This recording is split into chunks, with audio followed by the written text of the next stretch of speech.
Welcome back to Behind the Screen, the series where we go through every single adventure ever made. No, I'm kidding. We're currently going through The Secret of the Dragon Emperor. The premiere comes with a box set campaign that I've run, Joey's played as well. Yep. And giving you our opinions, because if this is the first time you're here, this is how we're doing this thing. We've done every other adventure sites, every other adventure location, the entire campaign, which brings us to the end. This is the Isle of Mist, the final showdown region of the Misty Vale. This is a long one, so buckle up. This will probably be the director's cut length film that you'll have to watch in lieu of this, I guess, to compare it. But yeah, it's going to be more than an hour and a half, I feel like. There's a lot of pages to go over. You'd almost think we would do this like part 1, part 2, but...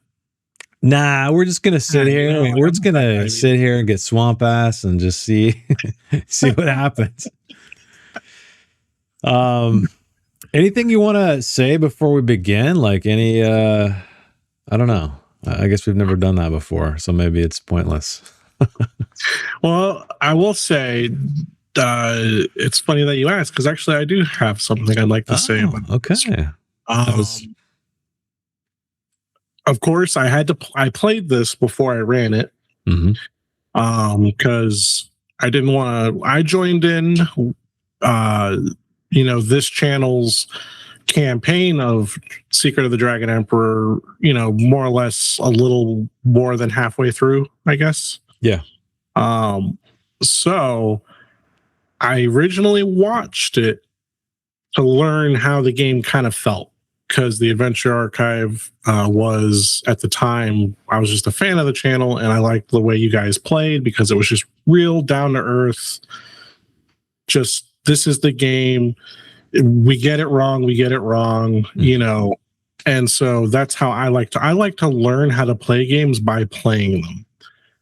The next best thing is just watching someone who's actually playing it.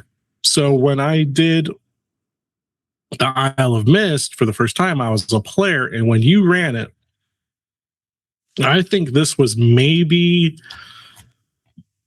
the most... It was very interesting, really neat, and it was the most... I feel like you're prefacing with something bad right now. No, not really bad. Not really bad. This was the most I have no idea where this is going dungeon in the game. Yeah. And then as we go through it, there is a lot of what the kids call out-of-pocket shit in this dungeon. There's a crab demon. There's a fire riddle demon. There's a tile puzzle. There's prisoners. There's piles of undead or dead people. There's a lot. There's poisonous mist. There's a troll with a bad tooth. Right? Is that in this one? Yeah. There is just lots of shit going on in this one. It is. It's a lot. It's a lot. It's a multi-tiered adventure. I think, granted it's the finale, right? So, I think that's why they wanted to make it bigger. It's you can think of this adventure as, I guess, like a 3-pronged adventure. There's the surface level getting to the Isle of Mist. There's the secondary layer where there's like this cave system and where the crab is you're talking about. And then there's the final dungeon where Azrael Koth is. So, yeah, it's I don't want to say like a 3-in-1 adventure, but I don't know, maybe like 2.5-in-1, but there's a lot. That's kind of what I was getting to. It is very much, if you look at it on paper, it's like a 3-in-1, but it's not. It's more like a 2.5. The feeling was just weird. But it was a lot of fun. And I remember a few episodes back, there was that one dungeon, I forget which one it was, where I remember saying like it felt like I didn't know that it was it was the one, it was Bothold's Load. Remember how like you were like, this dungeon is really small, but then I was like, as a player, it didn't feel small. This one felt this one felt like, the song that never ends. I was like, where the fuck are we? I felt like I was in a mega dungeon, and it's not a mega dungeon. No, it's not. Which begs the question, what would it be like actually playing an actual mega dungeon? It feels like a nightmare. Like if it would just feel like it's never ending. Like you maybe make your way through a few rooms in a session, but if there's like 100 rooms, like my God, right, that would be just insane. Mega dungeons are something that I have to be there. It's like I'm like this with pancakes too. I have to be in the mood for it. Yeah, I've never actually played in a mega dungeon. I think I played in the beginning of a mega dungeon, but then that game was cut short. But so I don't really have any player experience in that regard or GM experience in that regard. But I just looking at them and thinking about them, and I think the biggest problem I have with mega dungeons, and I think you brought this up when we interviewed Duncan, is it would be cool to have, and maybe this defeats the part. No, I think it adds to the ecology of the dungeon where maybe there are places within the dungeon that are existing as hubs or something, places to get supplies, places to get rest. Because here's the thing about when I played this game, we played Knave. I don't know if it was a custom or a homebrew adventure or not, but what I hated about that and dungeons in general is when you go to the town and you supply up, and then you go to the dungeon and you inevitably hit a wall where you're either running out of supplies, somebody's really hurt, you gotta go all the way fucking back, you gotta come back again. I don't like that. That's to me not fun. I don't get anything out of that as a player, honestly. So yeah, now if you guys have played mega dungeons out there and it doesn't feel like that, it doesn't feel like you have to constantly go back and resupply, let us know. I guess I should probably just run one at some point and just see what it feels like, or at least start to run it. And if we all hate it, and be like, well, never mind. But anyway, this video is not about that. I would be open to run one. Okay. Yeah. Randomly generated too. Oh shit. Oh, well, that might be happening. I'm talking like old school play. Yeah. That'd be pretty neat. Yeah, but we're not here for this. We're here for the Isle of Mist. Yeah, I told you it's going to be a long one. The Isle of Mist, the final location to either destroy Azrael Koth, who is he's like the prophet of Sathmog, who is his powers are reaching out over the Misty Vale to either destroy him or be destroyed by him. So, just in case you didn't realize, or if you didn't know, you have to have the Sword of Umdurman. I'm not going to get into what that's about. We talked about that in our Outskirt video. So if you want to go figure that out, go check out our Outskirt video. We talk about the location. That is where it's in this tomb. You get the sword, you come out, and it's really the only thing that can protect you, with the exception of one other item, if I remember correctly, from the poisonous gas, the mist itself that is everywhere. The urine mist. I believe it's like yellow in color, if I remember correctly. But briefly, there's not really much about the situation. It does talk about how there's a cave complex, like we already discussed, beneath the Isle of Mist that was originally built as a treasure chamber at the time of Sathmog's demonic empire. The catacombs were dug under the natural cave system that already existed on the island. And then once Sathmog had been banished from the world, the Dragon Emperor Eladane used the Isle of Mist as a prison for the demon's immortal herald, Azrael Koth. So that's kind of explaining what we already did already, at least the history behind it, if you're curious. And then Eladane's mages granted a band of warriors eternal under... man, I can't even speak right now. Eternal undeath to guard Azrael Koth until the end of time. The entire island was then shrouded in a corrosive everlasting mist, and then for 800 years, not a single intruder could break through the Isle of Mist defenses. Instead, the threat came from within. Strengthened by Sathmog's growing anger outside the world, Azrael Koth finally awoke from his cursed sleep, and he's pissed. He's basically he turned this prison into his little demonic realm, basically, or stronghold, I should say. Yeah. And yeah, get the sword, come here. Here's a little map area of it that is beautifully illustrated, of course. And then that brings us to the crossing. So do you want me to just keep going with this, or do you want to take the crossing? Sure, I'll talk about the crossing. All right, go for it. So the very first sentence is, the journey across Mirror Lake is uneventful and particularly easy. That is indeed if the player characters have access to a boat or a float of some sort. And then there's materials nearby on the shores of the lake that they can use a crafting roll to make a shift boat or raft. If they don't have that, you're going to have to swim across, which there's rules for swimming. And basically, it's harder if you have, heavier armor on and stuff like that. It's really easy if you're a mallard. So there's that. But it describes that the island is veiled. It's baby cowed in yellowish mist. It's veiled in yellowish mist, but occasionally the shape of a gloomy tower reaching for the heavens at the southern end of the island can be glimpsed through the mists. So I found it interesting that also while you're crossing, that you'll see flocks of bats coming through and coming by, which also ties in with Outskirt, because there's an NPC in Outskirt who sends swarms of bats as messengers. And I think that this is implied that this is where they come to. It is, yeah. There's it mentions here the northern tip of the island is a massive with a series of narrow natural tunnels leading all the way to Azrael Koth's mausoleum, and this is where these bats come from. So Azrael Koth, it's kind of cool. They're almost like messenger pigeons of evil. Yeah. And there's actually some rules which we'll get into once we get to his actual chamber, where I think you discover that is where he was sending the bats through. There's like a little crack, little opening. That's cool.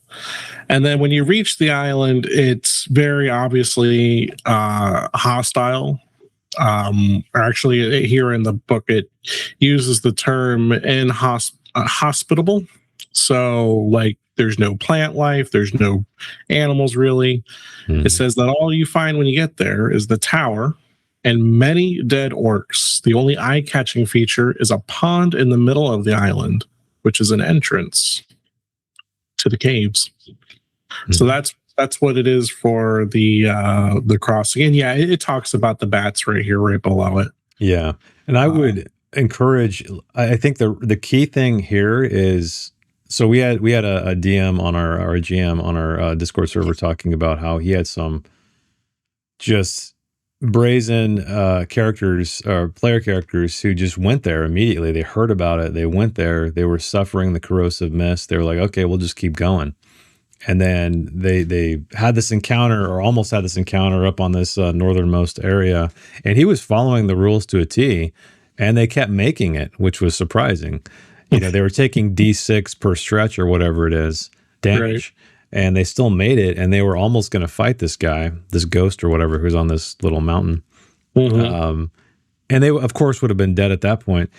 But I would say, if you do have players like that, he didn't want to end the campaign. So he was encouraging them to turn back now. Because if they were to touch this guy's necklace or whatever it is, we'll get to it shortly, he wakes up and he will kick your ass pretty much. Yeah. You also cannot heal on this island. That's another thing to note. So you cannot do a rest. You can't rest overnight. You can't heal whatsoever in that regard. So you have to leave and then come back. And then, of course, the sword is the only thing that can protect you, which I guess we're all talking about the corrosive mist right here on this page. So you have the sword, and it is so the mist was created to hold Azrael Koth, who is particularly vulnerable to it. He takes D6 damage per round if he enters without Umdraman. So I guess he's even more susceptible. But anyone traversing the surface suffers D6 per stretch. So that's once every 15 minutes or so. Only the undead are immune. And no natural healing can occur here. So if you do have some magical potions or something, maybe, or magic, use magic, it's fine. Yeah, but not in the traditional sense where, hey, let's, make camp and rest and get rid of our conditions, et cetera, et cetera. And it's also noted here that the mist it's only on the surface. So once you go down below, it's gone. And I may have screwed that up if I remember correctly. I can't remember. Honestly, if I thought the mist was in the cave, I might have messed that up. No, I don't think you did. I didn't? Okay. No. Well, we'll pretend you're right. To that point, though, I have kind of like a little bit of a home rule idea for if you have players who want to disregard the obvious danger. It's corrosive mist, right? It doesn't have to be just them that takes damage. Oh, your weapons and armor. Ruin their rations, ruin their armor, ruin their weapons. And you might be thinking immediately, well, Joey, it's going to have to always do that. It can't just magically not do that later when they are prepared to go. And it's like, well, the Sword of Duramon protects you and your gear. Everything, you have to have that sword to have, which it does technically.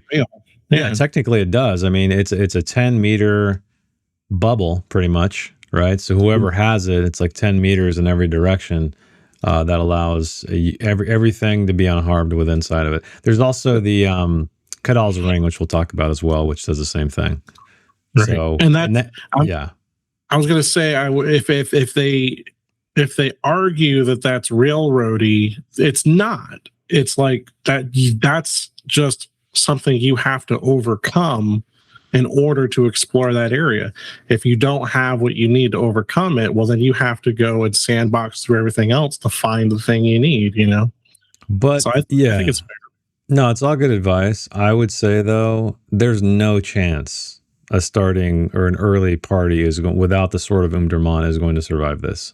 Hypothetically, let's say they take the D6 damage, they go down into the cavern system, they fight. There's no way. And even if you get through the cave system without having to fight anything, hypothetically, then you got the major dungeon to worry about, right? Right. So they're going to be dead. So, I mean, you can be like, all right, fuck it. I mean, do what you want to do. And they're just going to die. Well, yeah, my advice is more in the case of like that guy you were talking about who didn't want the campaign to end. Yeah. Like, if you don't want that awkward bump of, okay, everybody make new characters, just destroy their shit and start from scratch.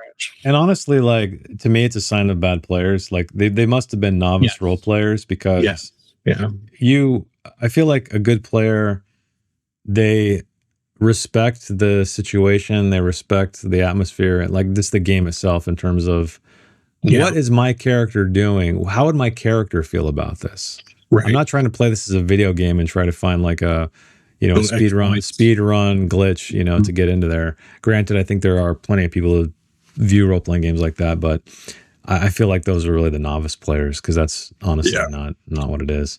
I mean, if you have a group of people, DM included, who are like, how can we break this D&D adventure? Sure, but that's a rare group of players, I would think. Yeah.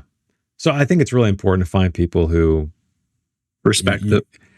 Not only respect it, but like just are they're the same play style as you.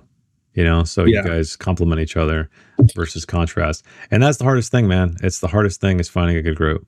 I'll tell you right now. That's the truth. Yeah. Did you want to take random events? I know I've been kind of like talking about corrosive mist and stuff.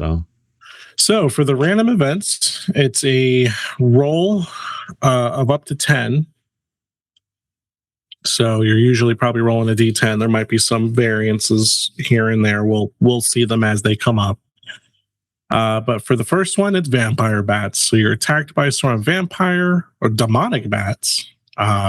As per the stat page 99 in the rule book. If there's one thing I've learned in this game, it's that the bats are not a joke. Like, they can be brutal because they heal themselves often. Yeah. So you got to be careful with the bats. Number 2. OKVID the Troll. The player characters encounter the troll OKVID. Reroll if they have already met him, and so we'll get to him when we do. Very interesting character. We had an unusually hoot of a time with him. Yeah, it was good. Number 3, the voice of Azrael Koth, or as I heard one person pronounce it, Azrael. Azrael? Where'd you hear that? Huh? Where'd you hear that? Store that I run. Yeah. Oh, Azrael. There's like no H in it though. I guess no, there is. Yeah, Azrael. Yeah, I mean, shit. I never thought about that. I'm just so used to the name Azrael. Yeah, But yeah, I mean, Azrael. it could be Azrael. Azrael sounds kind of funny. I'm It's in like a the. hellish demon. It does. I'm in the deep south, so if there's an H, they're pronouncing the hell out of it. Yeah. Like howdy. So you might hear the voice of Azrael Koth, and it's a hoarse and urgent voice that echoes through the labyrinth. Player characters have to roll a will against it to resist fear, but only the first time this event occurs.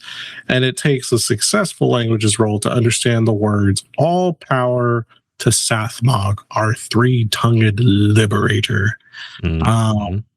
And, you know, just in case you're new to this series or channel or anything, or it's not always on the top of your mind, but fear checks are a big deal. Really bad things can happen if you fail a fear check, because it's not just like D&D, where in fifth edition, at least, you know, you fail your fear, your penalty is you have to move away from the source of fear each turn if able. Dragonbane has its own whole table with interesting things that can come up, including one I just gave, but it's not the only one. So if you're a DVD player, Jesus, if you're a D&D player, and you're kind of new to Dragonbane, don't hear resist fear and think it's only one thing, because it's not. It could be many things. It could be losing willpower, which is one of the worst things that can happen to you. Worse than HP. Yeah, definitely. Yeah, fear has a lot of effects. So it can screw you over. Roll a 4 to a 7, nothing happens. An 8 or a 9, undead guards. So there's a patrol of guards, and there are as many undead guards as there are players. And then you can also have the players make an awareness roll. If they succeed, they can try to hide or even follow the guards. So it's not like you roll an 8 and a 9 and automatically combat starts. I do like that it gives you the chance to like hide from them and then maybe ambush them, follow them until they keep doing their patrol, but they got you to where you wanted to be. I like that option. Yeah.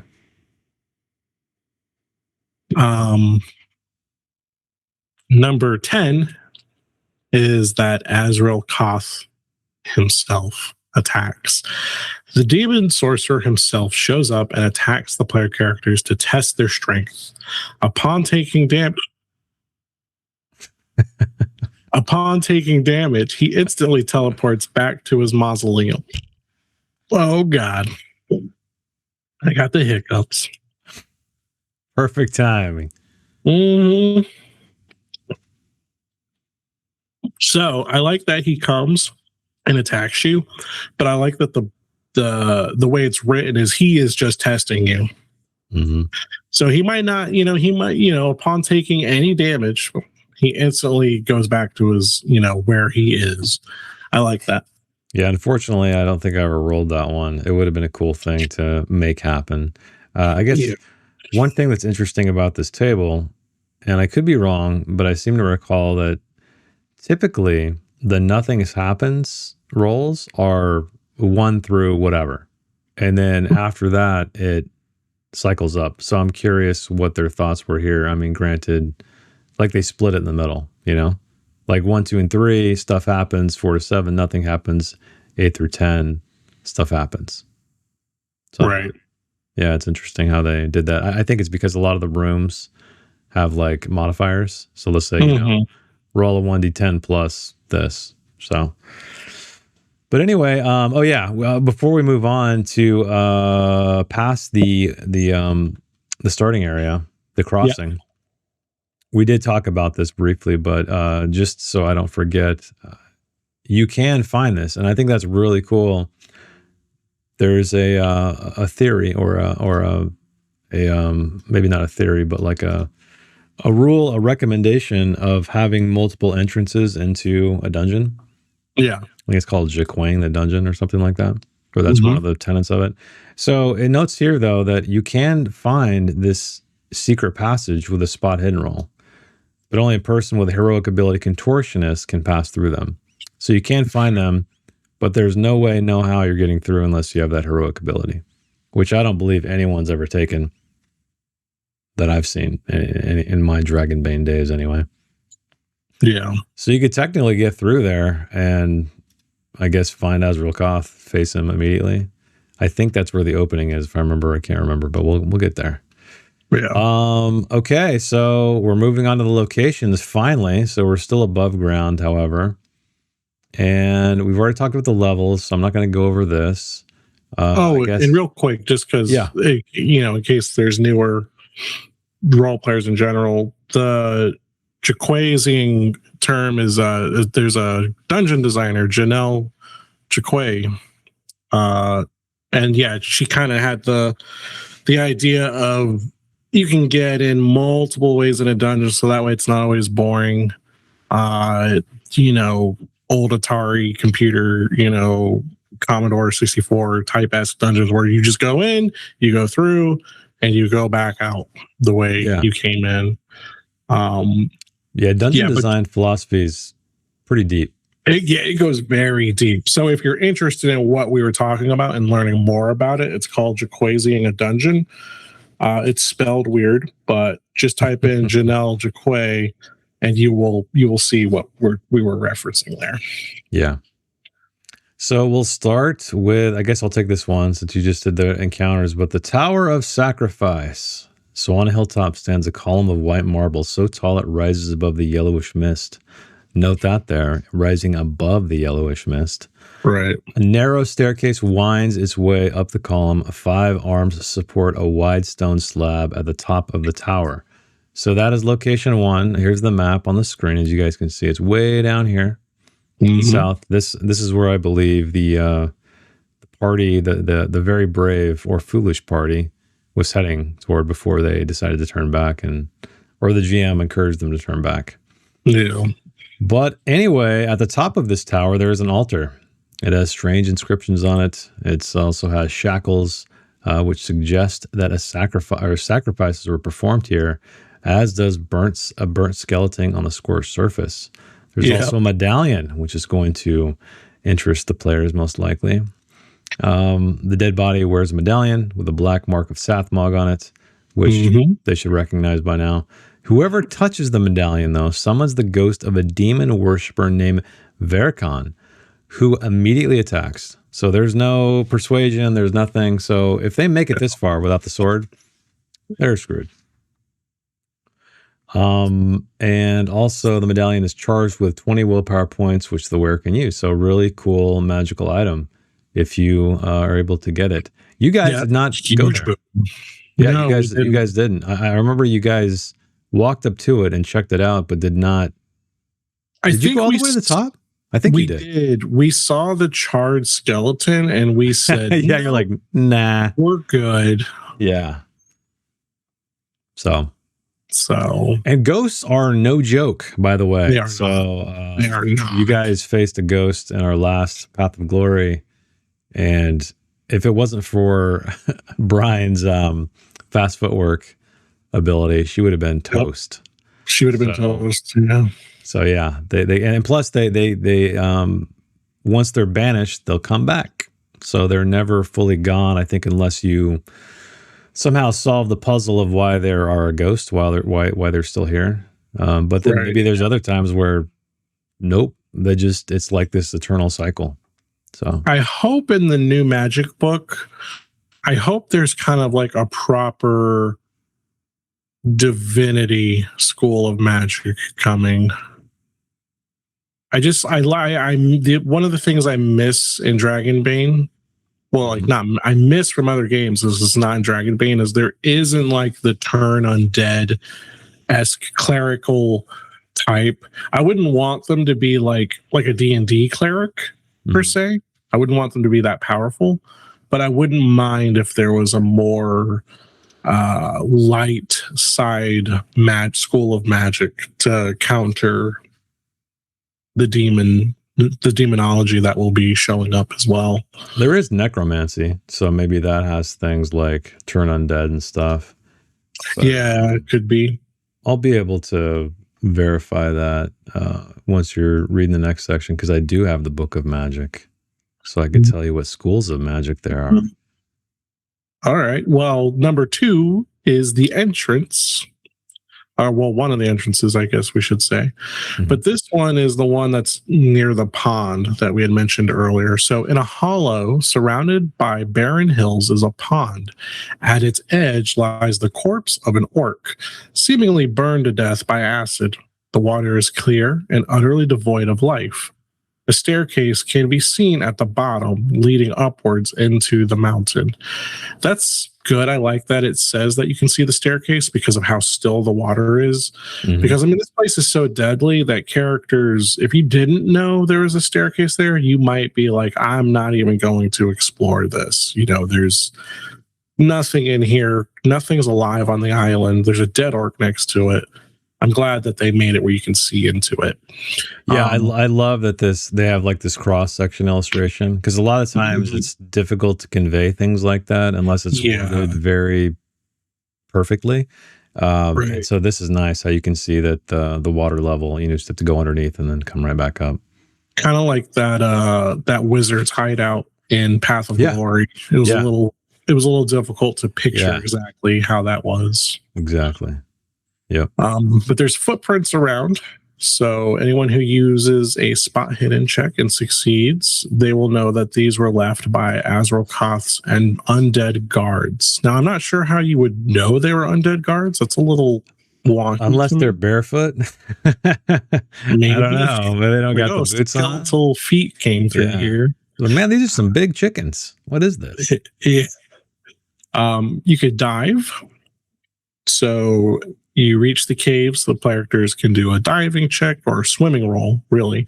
Anyone who fails starts to drown. There's rules for that on page 53 in the rule book. And then the stairs into the mountains lead upwards to the upper level, which is above the surface of the water. So if you're diving in here, you're not going without air for a super long time. It's not like in the 13th Warrior where they took a dive of faith when they were trapped in that cave, and who knows if they were going to make it. Boy, one day I'll start a movie channel. I may as well. Like, I talk about movies all the time. Wet torches. So it's pitch black inside the cave, and I do like that Dragonbane takes this time to remind you that if you swam under the water, you need to use a bushcraft roll to light any torches that have been in the water, and only one attempt is allowed per stretch. They can't just keep doing it over and over and over until they get it.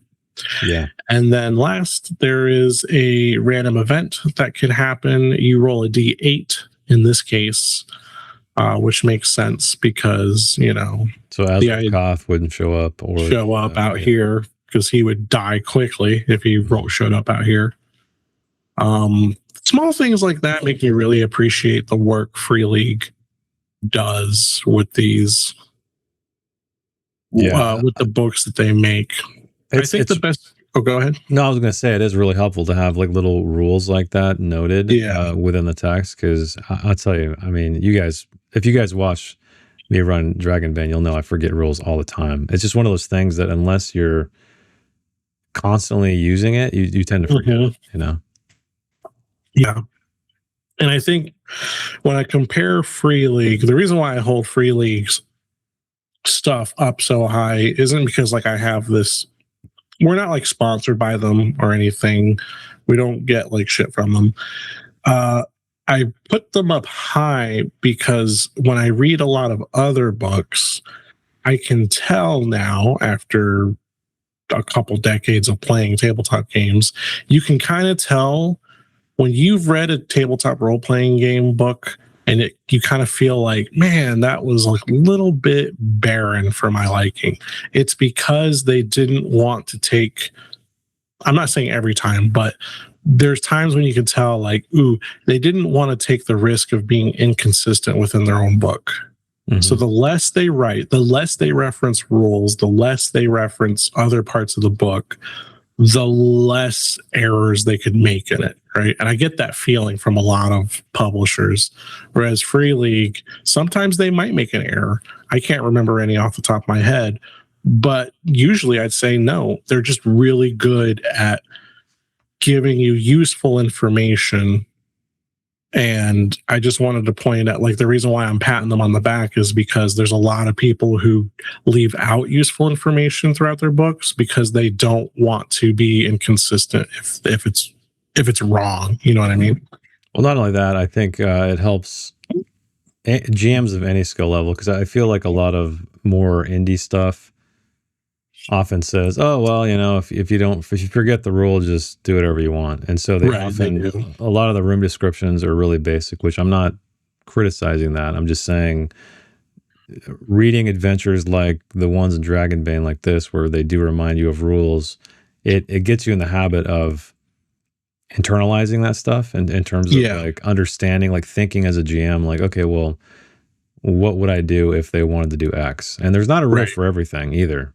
I'll say that. And so you do have to make calls on stuff often, but yeah, the repetition, again, that's how you remember stuff. But real quick aside, I have the Book of Magic up. There's general magic, animism, demonology, elementalism, harmonism, illusionism, mentalism, necromancy, symbolism, witchcraft, and dracomancy. So dragon magic. Yeah, dragon magic, because I mean, it's a game called Dragonbane. I figure it's there. What's symbolism? Let's see. Oh, there's also alchemy. I forgot about that. And then there's a chapter on enchanting things. Symbolism is, this book is not completely incomplete. It says it is a prime example of how the truth has always been hidden in plain sight. Just look at the marks on the trinkets and banners and ask yourself, do these resemble the letters written on the page of this book? Yeah, I don't know. It's weird. It's like it's rune magic. Yeah, I guess so, basically. Yeah, symbolists, like so many other sorcerers, employ a written tongue associated with and inspired by demonic forces. So okay. But yeah, that's that. And by the way, I think that's probably going to be the next series we're going to do, guys, after we wrap this one, because there's no other. Path of Glory is still ongoing. Unless we want to break our rule at some point, if there's like a campaign you guys want us to go through in detail like this, even if we haven't run it or played it, happy to do it. I think I always appreciate the history behind, you know, seeing this at the table and kind of what we gain from it. But anyway, let's move on to location number 3. So we got, oh yeah, I forgot to show the ghost. They even got art of Verkon's ghost right here, and a little bit of some flavor text about him. He also hisses, "All power to Sathmogr, 3-tongue liberator." This is a very common mantra that is repeated throughout this area. But area 3, and we'll talk about the the demon arc Acre soon, the crab boy. But first, we're in 3, which is the demon chamber, a natural cave where heavy mist floats over the blue-black water.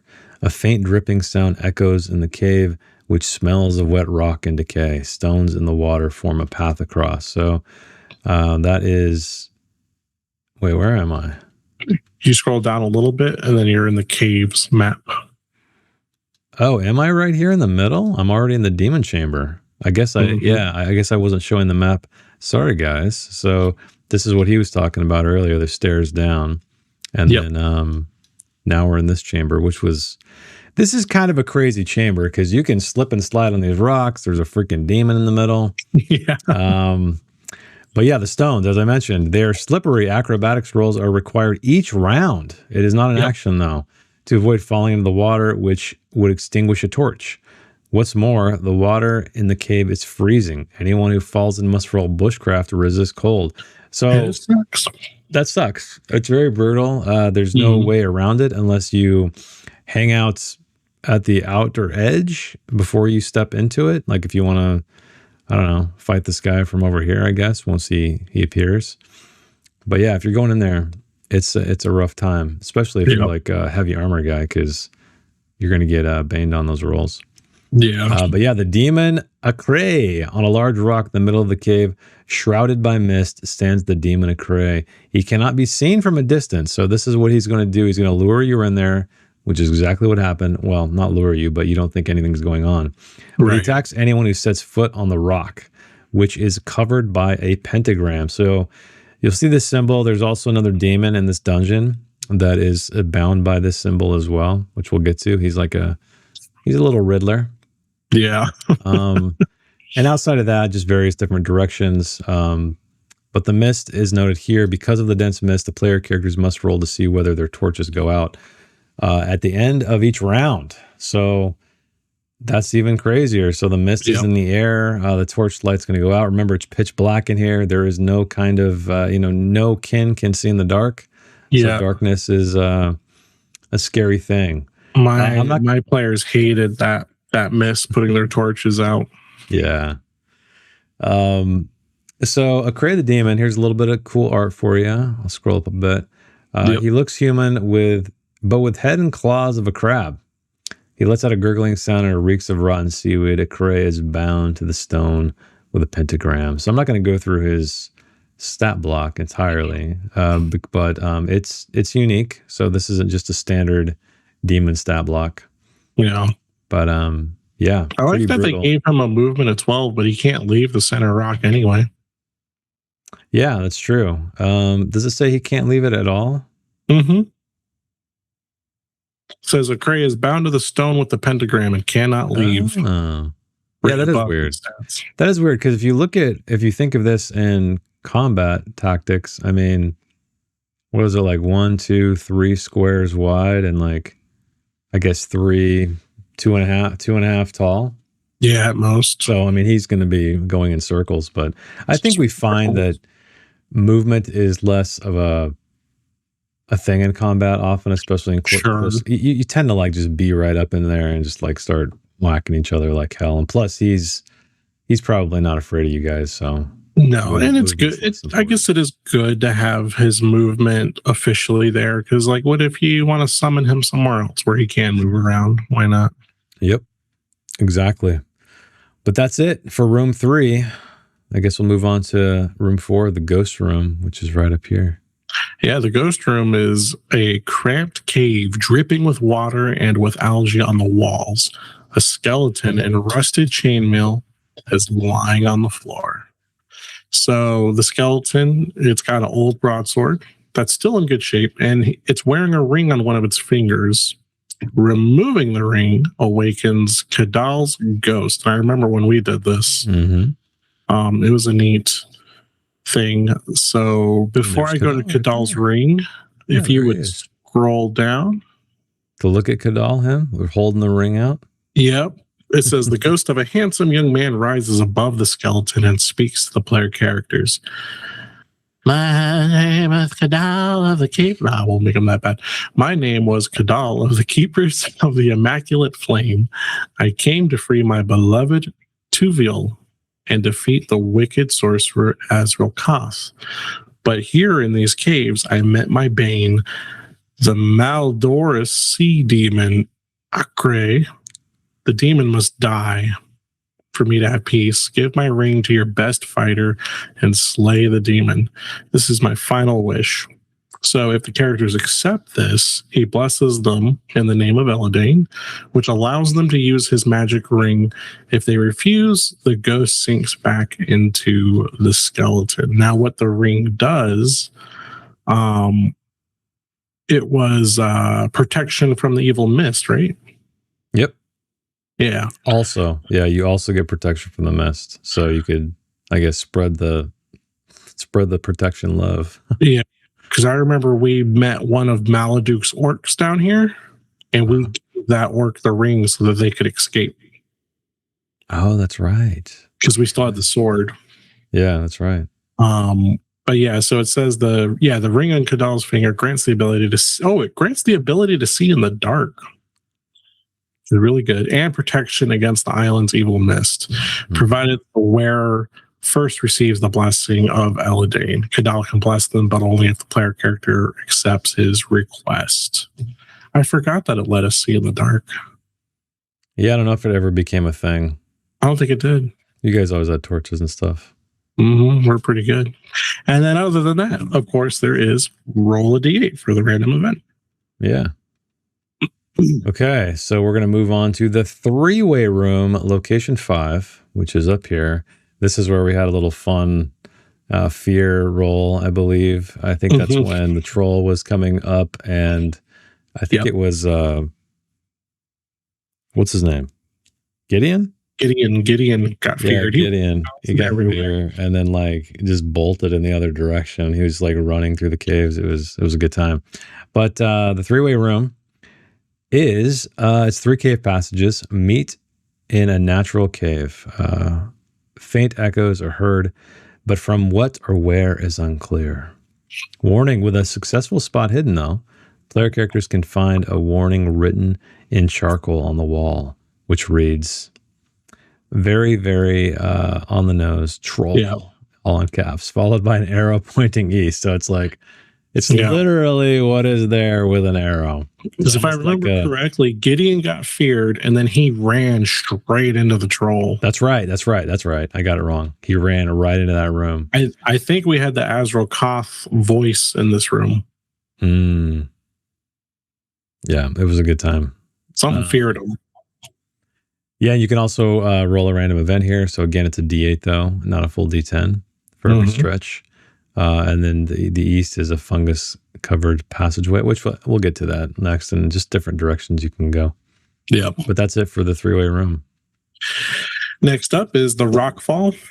It's a passageway ends at a rockfall. It's literally all it says. Yeah.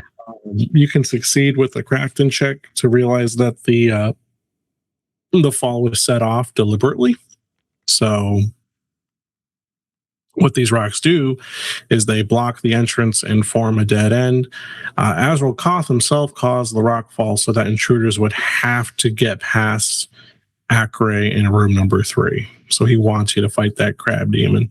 You can dig through it, but it requires 10, count them, 10 successful crafting rolls. Each player character may roll once per shift. Their digging efforts inevitably attract the attention of the troll OKVID in room number 7.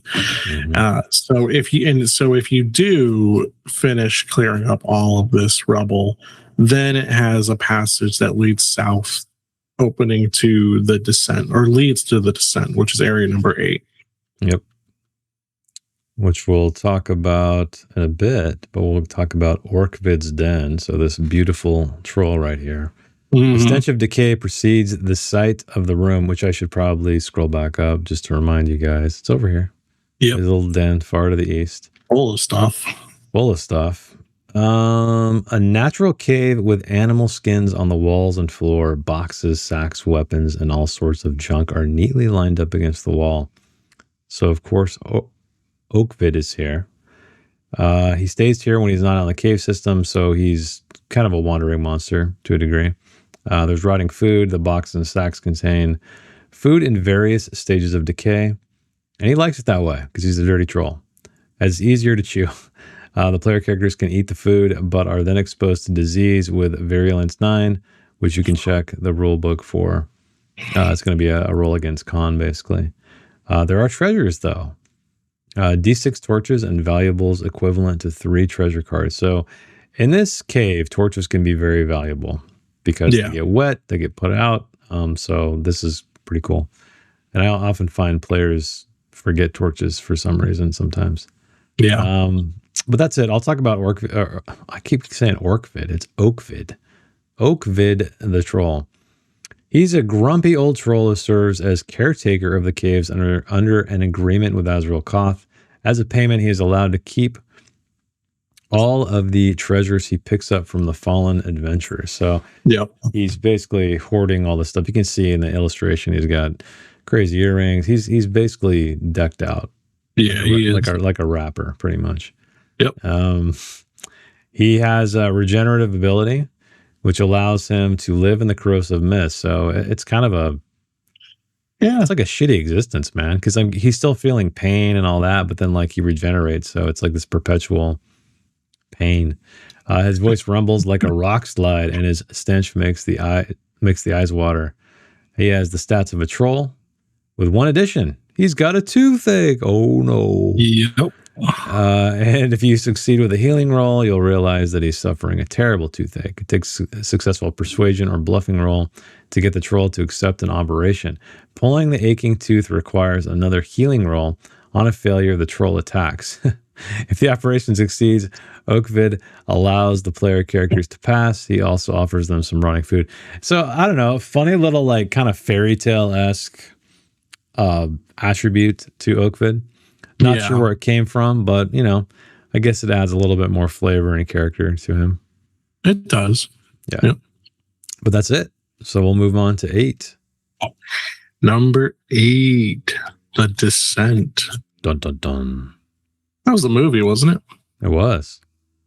That was a good bunch movie. Of mountain. That was a creepy movie. Yeah, going underground and being attacked by these humans. I guess that had. What do they call it? Splunking. Yeah, basically. Yeah. I think I was trying to remember like the term they use for it. Mm-hmm. Splunking. What a weird term. Spelunk. Yeah, I'm just not familiar with the word. I remember my lexicon is atrocious. I remember playing a game on the original NES called Spelunker. My dad was a big fan of it. I remember he beat it numerous times. The more you know. Yeah. So the Descent is a stone staircase carved out of the rock, leads down to a heavily scarred copper gate. I almost read that as scared, and I would have felt really dumb because I know how 2 R's work, or the way it's spelled. So there's a big copper gate, and a demonic symbol is embedded in the door with a short line of text underneath. The symbol shines brightly in the torchlight as if it had just been carved. So I bet you won't fucking guess what the carvings say. Let's see. The symbol on the door is the black mark of Sathmog. The text below is ancient and only going to be understood with a successful languages roll. But at this point, they shouldn't even have to make this roll anymore because it says, "All power to Sathmog, our three-tongued liberator." Once again. It's not a real critique, but I would like if there was like something else written besides this again. I feel like what I would have done is I would have had maybe numerous sayings or mantras or whatever you want to call them, prayers throughout this area. So I think it would have been cool to create more of a lore to it, almost like the context of the situation, or as you make your way deeper into the dungeon, it's like you're solving this. You're getting more of the story. You know, it's like from the outside in, it starts getting creepier and creepier. Right.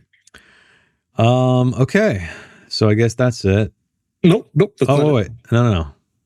Nope. The door trap. A door trap. That's right. Yep. So the door is unlocked, but anyone who tries to push it open is hit by a lightning bolt, which those are no joke. Each attempt to open the door triggers an additional lightning bolt until the trap's charge of 20 willpower is depleted. Each lightning bolt takes up 4 willpower since it takes place indoors.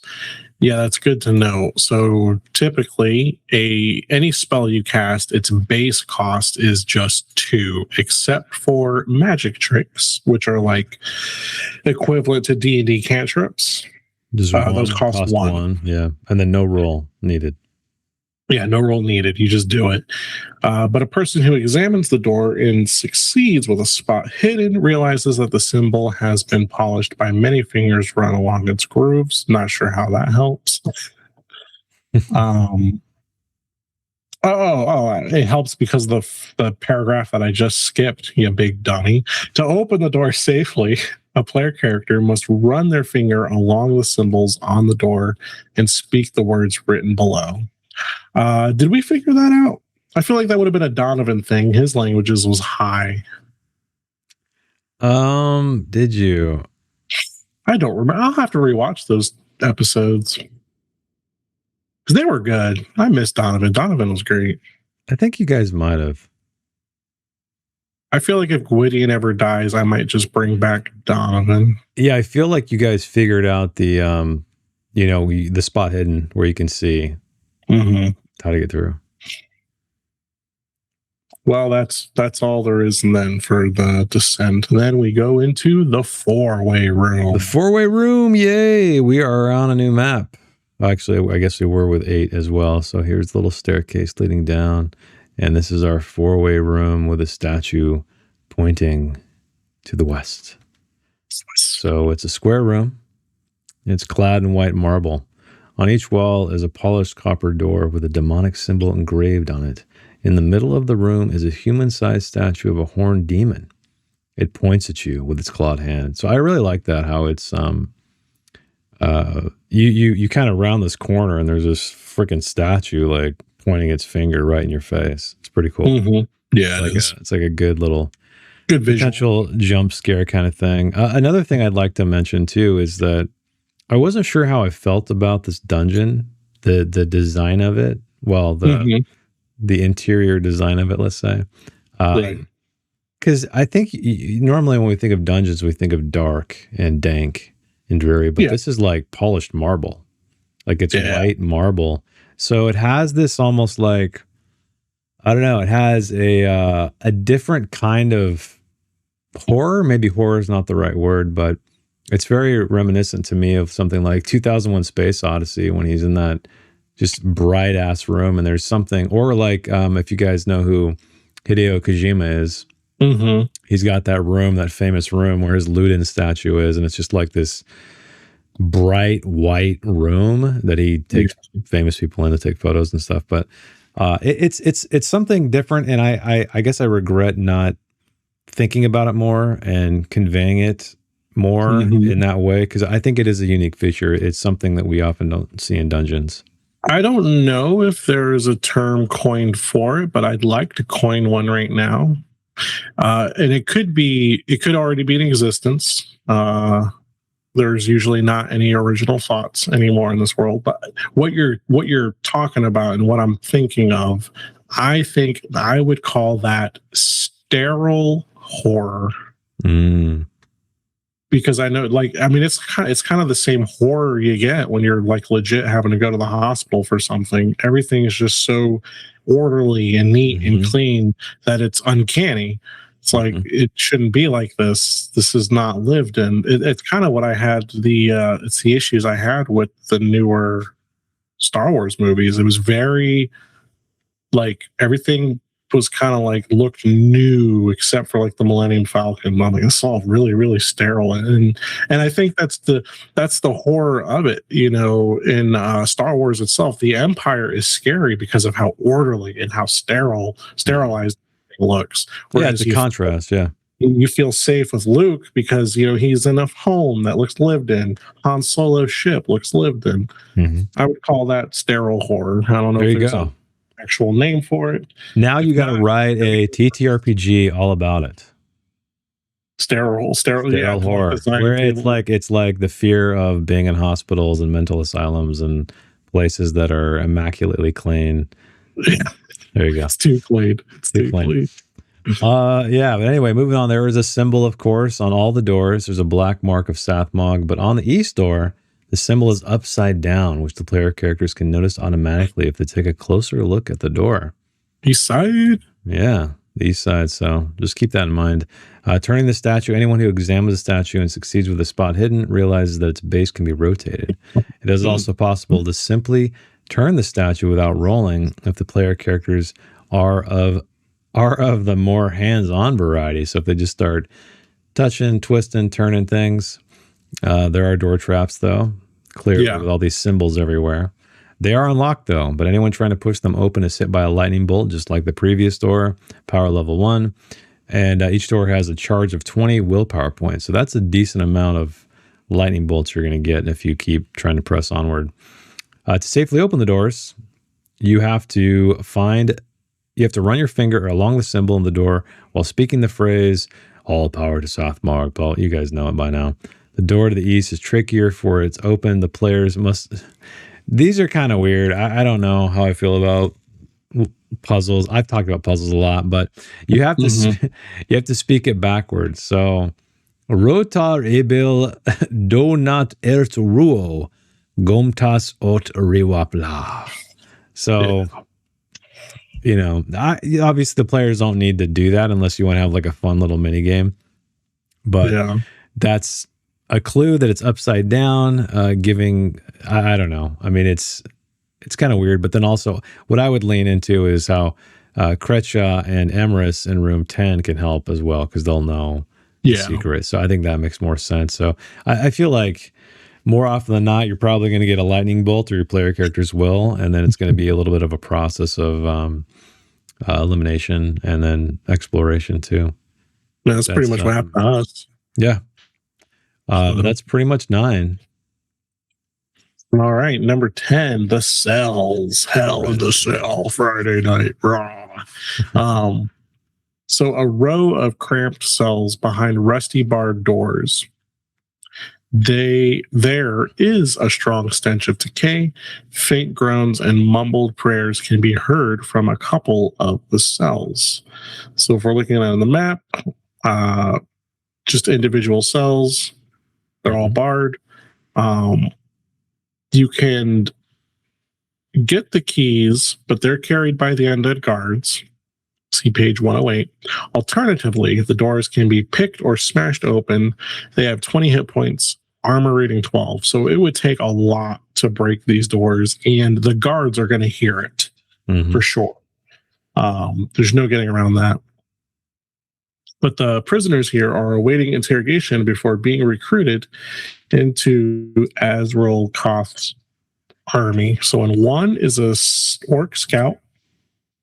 This is the one that we gave the ring to so that she could get out.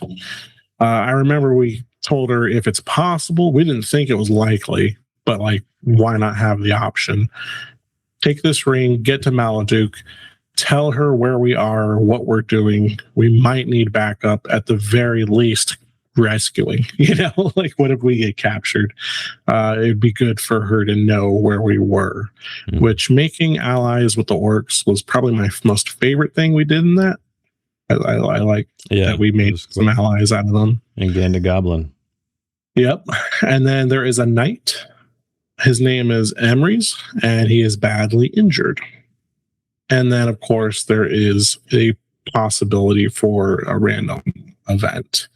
And if we scroll down, we get little stat blocks for Emrys and Gretcha.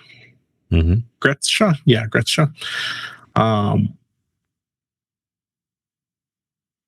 Sorry. Azrael Koth is keeping this orc alive, basically to obtain information about Derman, because Maladuke and the other orcs, they're looking for it too. So it says if the player characters have met Maladuke and forged an alliance with her, which we did, and I didn't even know if it was possible.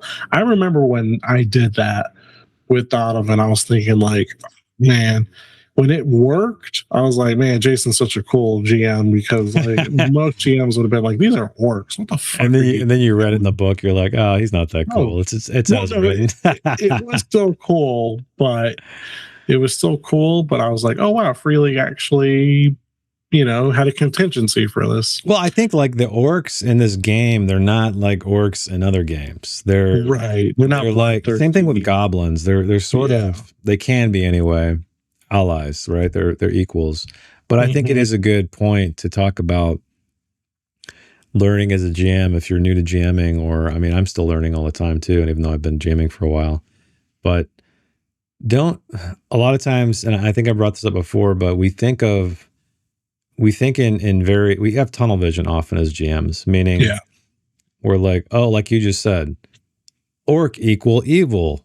Yeah. No way can have, alliance. That's stupid. I'm just going to not allow it whatsoever. And I've been in the player seat with GMs who've reacted, not specifically to orcs, but to situations that they did not anticipate, or seemingly quote unquote broke the rules of like maybe the social system or the cultural system.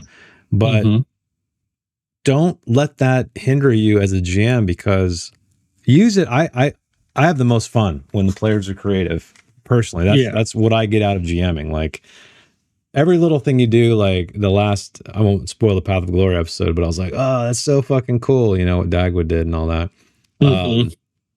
It's so the more you, I don't want to say incentivize, but the more you like meet the player characters in the middle, and because you guys are, I think the one thing we often forget is it's role-playing games are like a collaborative story, right? And the GM is included in that. The GM is not directing the story. The GM, and that's why I hate, like, I think MCDM, they call it the director, the GM, and I'm like, I don't like that, because it feels like, I guess I'm more of a fan of like the old term referee, because that we all know what a referee is in sports. And they're not an adversary. They're just there to enforce the rules. And I think that's a really great game. It's like the dungeon, when we're calling things dungeon master or game master, it often gives the GM kind of like a, you know, an ego boost. Like, I'm the master here. I rule the domain. Everything I say goes, and this and that. But, and I know I'm rambling, but like, I think it's important to just pause for a second. If you're a GM, and a player does something that you do not expect, that may even be contrary to what you expect, like, you know, the rules might be, or the cultural situation, just pause, hold a beat, and think. Just be like, would this be really fucking cool? You know, or like, you know, basically, how can I make this work? Even if you're playing in a world where orcs are evil, think like, okay, in what situation would they be able to form an alliance? Is there some kind of backstory element you can come up with on the fly? Is it a circumstantial thing where the orc is out of, I don't know, maybe they want something, or maybe you think they want something, maybe you can barter. But yeah, just don't ever put a stop to it. And I know a lot of people out there talking about GM advice say, like, you know, never say no as a GM. Always say yes, but. That's a really good reminder, because there's been times I've done it too, where I'm like, man, why did I like put a stop to it? Because most players are going to respect the GM because they're running the game, whatever the rule they say, you know, they have the last word of the table, but also, don't forget, just take a moment, because you're going to be reactionary, guaranteed. You're going to be like, no, that would never happen because of X, Y, and Z. You're going to be running through all this crap in your head, but just take a moment and think like, how could this be possible in any way? Right. Because everybody's gonna have more fun. Trust me. Yeah, that's actually how Mothership kind of gets run. It's actually in the rules where, like, which we're gonna Mothership. Basically, it's like because of how deadly Mothership is. It straight up says, okay, as the GM, have your players tell you what they're gonna do, and you should tell them what the possible consequences are. That way they can maybe like, okay, maybe we don't want to do that. And there's, especially with new players, that's a very good thing to do, because you're helping them learn the game and helping them gauge the risks versus, you know, rewards that they're going for. Like, yeah, you're trying to do this. And that helps naturally with the yes, but aspect that a lot of people try to train. I do agree with the yes, but what I think is a lot of people get weak with it. Like, for instance, if let's just say I had an old school player who's like a dumb half elf bard who wants to like romance the dragon. Yes, you can, but she's gonna kill you. Like, you're nothing to her. If you try that, you will die, just so you know. But if that's how you want the story to go, sure, you can do yes, but also when it's something dumb that's almost like on the level of being disrespectful, do a yes, but that but is going to be a hard stop at the same time too. Like, yeah, you can do that, but you're going to die. Yeah, I read this. That reminds me, and I try to do it as much as I can when you guys are doing something that's like potentially risky, that you think, oh, if I just do this, I will fail. I try to say, I'll let you do that, but if you fail, this is going to happen. Right. And so that allows you as the player. Yeah, it is. And I got that mostly from, God, I wish I remember. I think it was the D6 It's the D6 system, I think. It's a more of a rules light game that came out like a few years ago. But no. It's literally called D6. I think that's what the name is.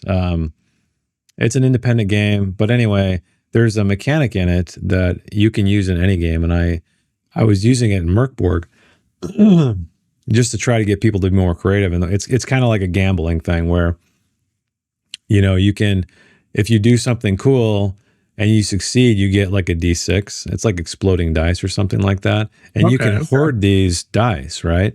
And at any time you can add a D6 to something. So it's a really cool incentive to get your players to try to think outside of the box, because they're like, oh, I want to collect these D6s that are going to help me in the future.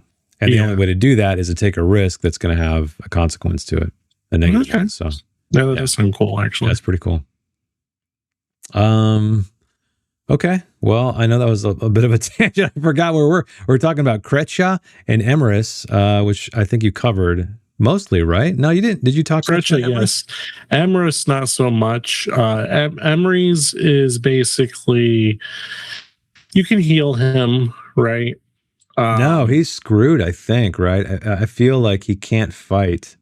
If you save, he can join them on their quest, but is of limited use due to his severe injuries. He may sacrifice himself at some crucial stage, blah, blah, blah. But yeah, it doesn't seem like you can heal him. But I mean, you could rule that, I guess, if you had like a potion or something and you wanted to give it to him. But it seems as written, he needs more than like a rest. He needs like a vacation. I think we used a potion on him. Yeah, because he did tag along with you guys. He did tag along. And then I ended up, you know, just real quick aside, we eventually found like magical spells, and one of them was like a revival spell. That one I found, I don't think I found it here. Maybe it was here, but I know I had it.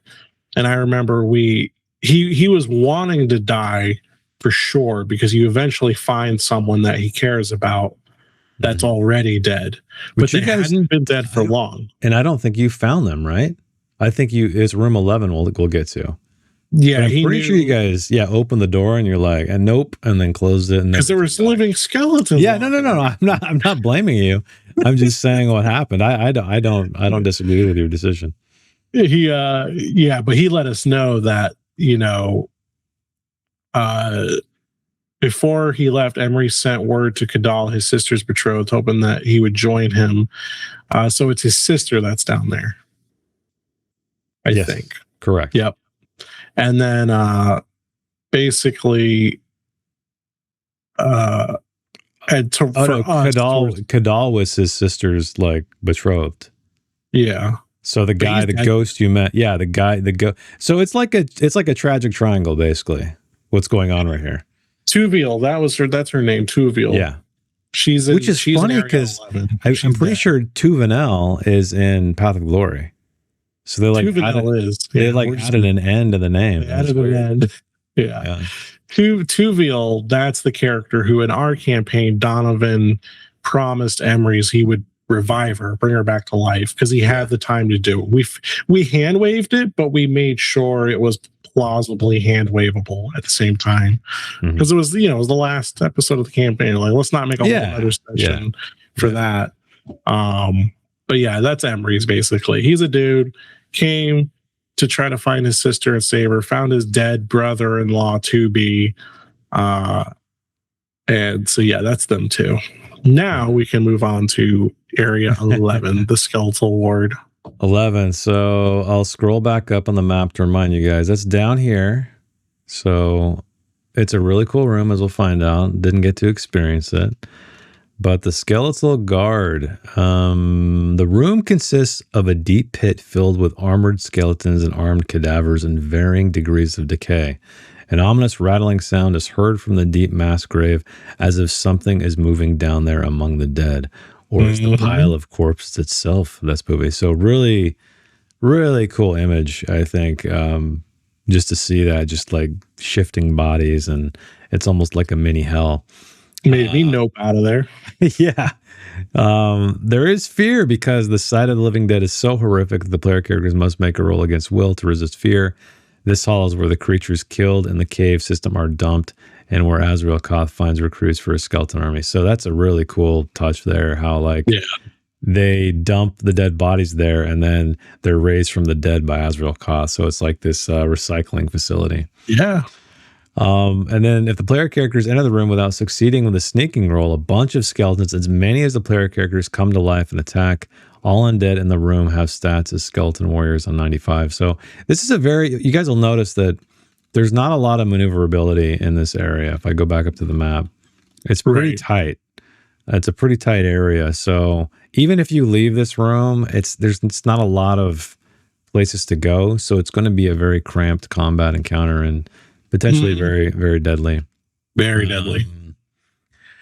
And then Tuviel, of course, one of the bodies in the pit, wears beautiful clothes, elegant chainmail, and a master-crafted broadsword. The corpse also wears a gold ring with the inscription, Tuviel and Kadal forever. Ah, it stands up. It stands up and swings its sword, and the player characters if they touch any of the items. However, the skeleton will not attack a player character wearing Kadal's ring. If that person received his blessing, if the player characters have defeated Akre and show Kadal's ring, the skeleton stops and expresses its gratitude with a deep bow before collapsing into a lifeless heap. So really cool little, I love that I always love mini stories and dungeons, how it has absolutely nothing to do with why you're here or the overall plot, but it creates a sense of just a living, breathing world that there are things in this world that are happening that are outside of you. And this is a good reminder of that. So unfortunately I didn't get to run through this, but it's a really cool touch. But that's pretty much for the skeletal guard room. And to be fair, that's a good example right there of, yes, but because we didn't have a skeletal version of Tuviel. We had, you changed it so that she'd only been recently killed because we were so like, well, let's save her. Where is she? You know where she is, Emery's? We can try to save her. And you didn't just say, no, you can't save her because she's already been dead. You were like, she's down in this pit. All these skeletons to worry about. Luckily, like I said, we kind of hand waved it towards the end. Plus, we defeated Azrael Koth by that point. So we just the skeletons are gone. It's just a body down there. But again, that was just a good example. Yeah. Well, as a GM too, it's one of those things where whatever's written, don't think that binds you. Like lean into what's happening. I find that one of the most crucial skills I think as a GM is reacting to the player's actions in a meaningful way that makes the game more fun for everybody. So, because I'll tell you, almost every session you guys do, I change on the fly some of the stuff that I thought up, right? Or even stuff that's written in the adventure because you guys will do something cool and I don't want to take that away from you. Do something clever and I'm like, yeah, that would work. I mean, I don't have to be, anal about what's written here and just, by the book kind of thing. So, again, don't fear about coloring outside of the lines in a lot of these things because it's just one of those things. It's like everyone's going to have more fun. And I know I keep saying that, but you'll find often that these people who write these adventures, they're obviously not thinking of every possible scenario, how you solve all of this stuff. And so sometimes you feel like, oh, I'm just pigeonholed to this one thing. It's like, no, you can do anything you want. Right. But anyway, I guess onto the bolt trap. Yes. The bolt trap. A long corridor of white stone whose floor is made up of large marble tiles, each with a letter carved into it. On the far side is a polished copper door marked with the demonic symbol. So this one was the easiest riddle in the whole book. I'll scroll up so you guys can see it. This honestly kind of made me laugh when I read it. I was like, really? Yeah. What and what freaking world? Well, I guess in the Dragonbane world, but I don't know. It's kind of goofy, I think, this kind of puzzle. Yeah. I think we figured it out instantly. Oh yeah, you did. I mean, it's so obvious.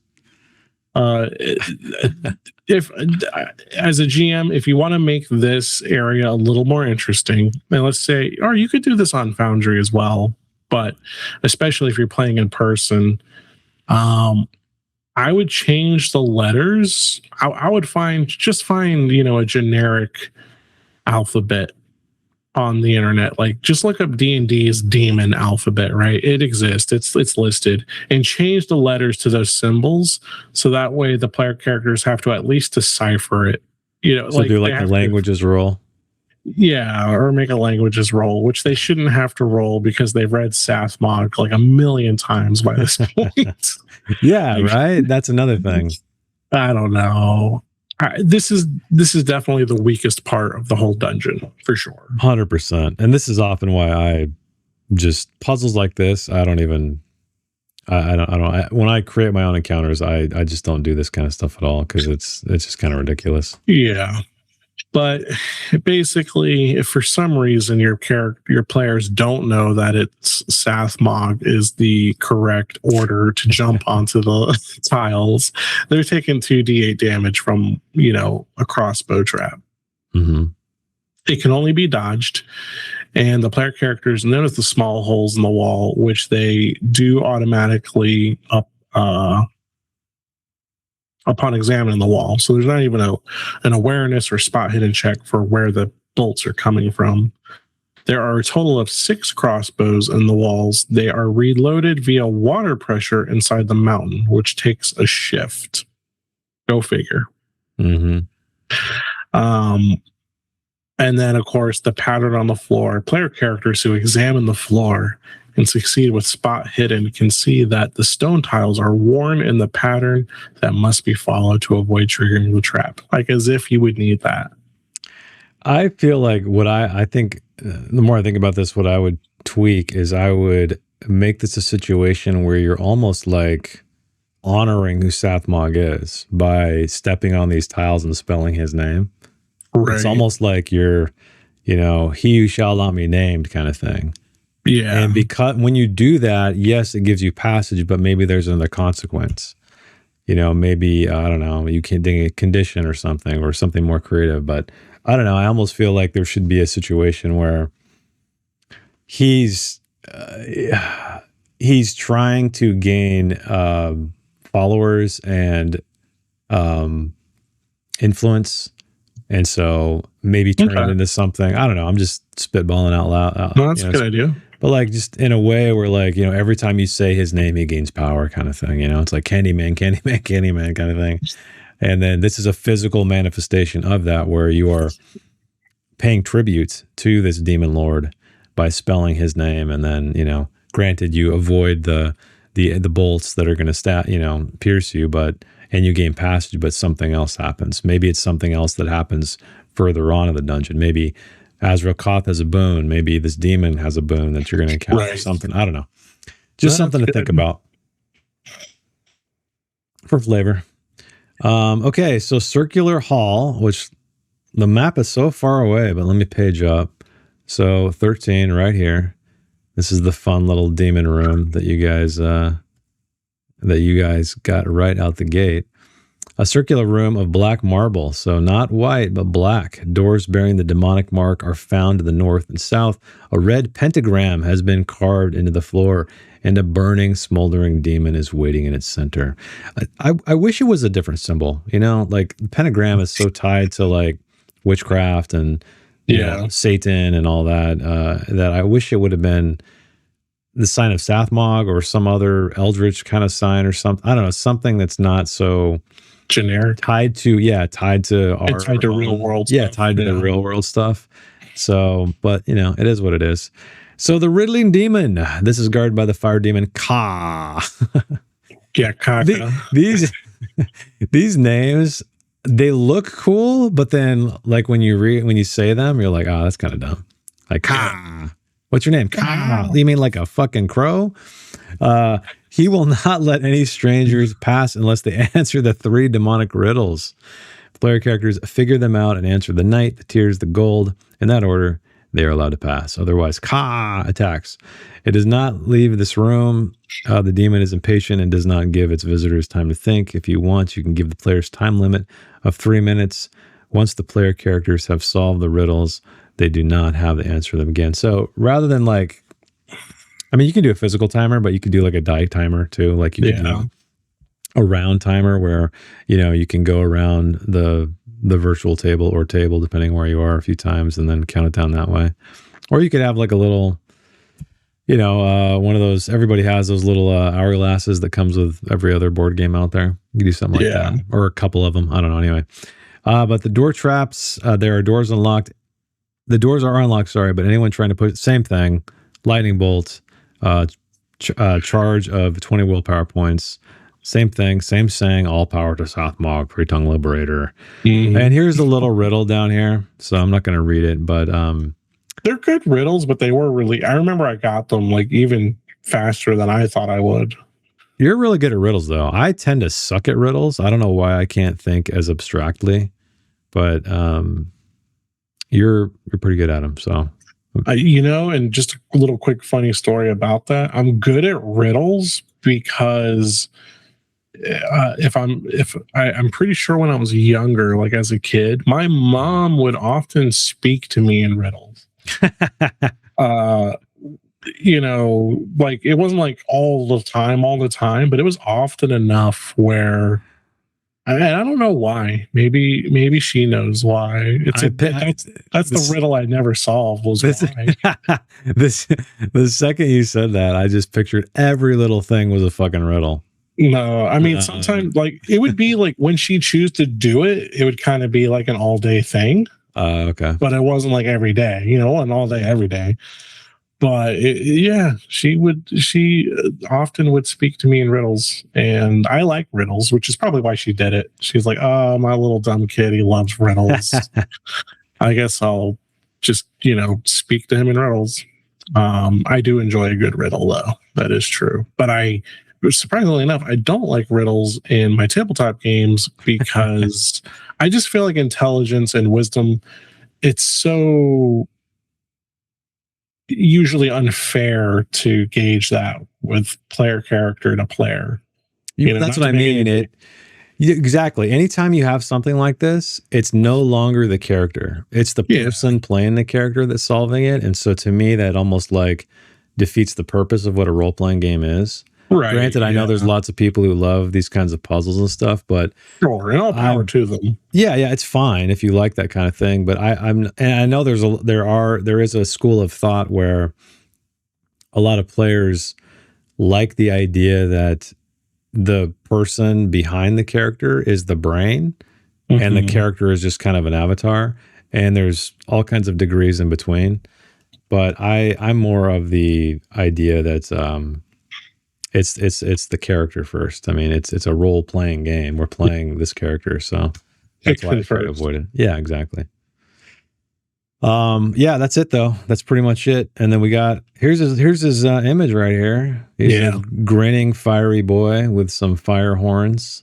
And I talk shit to him. You did. Donovan was rude as fuck to this guy, but Donovan hates demons, so that made sense. Yeah. Stat block too, but you guys can check that out. Yep.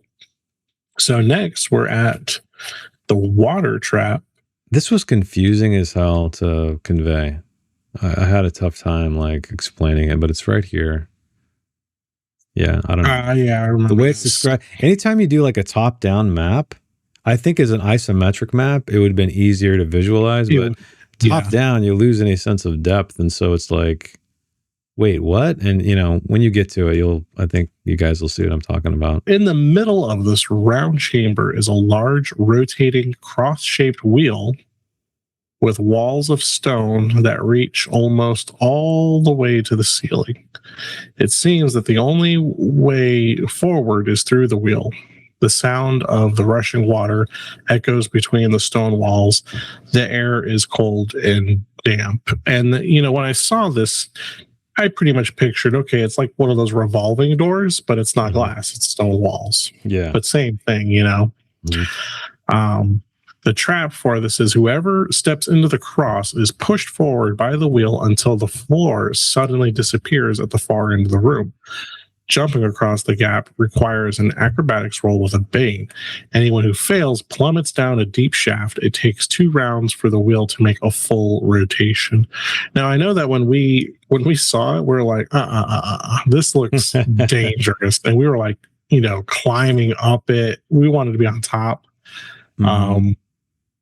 And I remember we were like, well, you said it's almost all the way to the ceiling. Right. So you guys could get on top. Yeah. The correct way to bypass the trap is to stand in the center of the wheel. There is a small ledge from which a person can quickly walk along the edge to the left, which we didn't do that. We were like, we're going to get on top of it. And the shaft before the wall of the cross-shaped wheel blocks the exit. No roll is required. The ledge only has enough room for 1 person, which means that only 1 person at a time can bypass the trap. To reach the center, or to reach the ledge in time, the player characters must be standing in the center of the wheel before the shaft opens. Ask players whose character enters the wheel exactly where they position themselves. Those who have made it past the trap can shout instructions to the other side. And then the last part, well, not the last part, but the next part to this is the shaft. Anyone who falls into the hole lands in freezing water 10 meters below, taking D6 bludgeoning damage. Once in the rushing water, a player character must make a swimming roll per round to avoid drowning and a bushcraft roll each stretch to resist cold. Cold water fucks you up in this game. Climbing up the slippery walls of the shaft requires 2 successful acrobatic rolls with a bane. Others can only help if the wheel has been stopped. So if you're a heavily armored character like Gwydion, you're going to have a bad time if you fall into there. And then there is a passage to the treasure chamber.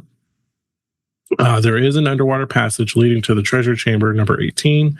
The player characters find it if they look, but passing through requires a swimming roll. And then other solutions, which it does list our way. Climbing over the walls of the wheel is impossible. Oh, it's impossible. Stopping the wheel requires some sort of weapon or tool and a successful crafting roll, but then it becomes impossible to get past the walls. Destroying the stone cross is very difficult. 30 hit points, armor rating of 20. Oh my God. See, yeah, this is where I, again, on the fly kind of messed up because it's toward the end. Right. Like the other solutions is at the end. And so the first thing I read, running the game is, it almost reaches the top. Yeah. Meaning, I feel like maybe you could squeeze in there, which is what you guys basically did. You guys kind of crawled across the top. But I think if I were to write this or rewrite this, I would say you can't get up there, right? In some fashion, and also I think put the alternate solutions a little closer together because I don't know. I guess sometimes for me, this is a very big dungeon, and so when I prep for this stuff, I read through it beforehand, and it's a lot of information just to carry in your brain. Yeah, it is. And so you're often referring to the text, and in that case, I just missed it. But, I guess that's the lesson to you. It's like, it was still fine. It was still a dangerous trap, but even if I screwed it up. So don't feel bad if you guys screw stuff up. I screwed it up too. My group also was like, let's climb over this. We have a hook and rope. Can we do that? I'm like, yeah, sure. And, in the back of my mind, I'm like, that's what we did. So why not? Yeah, so you can't climb over them at all. Can't squeeze. Yeah, I don't know. I feel like I would, if it says it's impossible, you should probably describe it at the get-go as it does reach to the ceiling except a few inches or something to convey like there's no fucking way you can get over it. To turn. Yeah, because that's the first text I look at as a GM when I'm running this stuff is like the description of like, okay, what do they see? Like, what is the visual here? Because all this other stuff takes a while to get through. And you might be the type of player or GM who reads that and automatically connects in your brain as, well, yeah, of course they can't climb over. It's almost to the ceiling. So, it all depends on who you are, how you think. And I don't think I'm still 100% sure of like what this solution is. It's you have to step step in the middle area, like the closest toward it. Yeah, I don't know. That's just where is it here? It says there's a small ledge from which a person can quickly walk. Wait, hang on. Stand in the center of the wheel. So does that mean? Let me go back into the map. Let me do this page up. It's quicker. Does that mean that? Yeah, you see how there's that little space between where the hole is? Yeah. And like really towards the center of the wheel. You're safe. Oh, so you stay there. Okay. So you push yourself toward that center area. Because it mentioned there's a little stair step too, right? Yeah, I think so. Let me see. Yeah, here we go. There's a small ledge from which a person can quickly walk along the edge to the left. Oh, wait, no.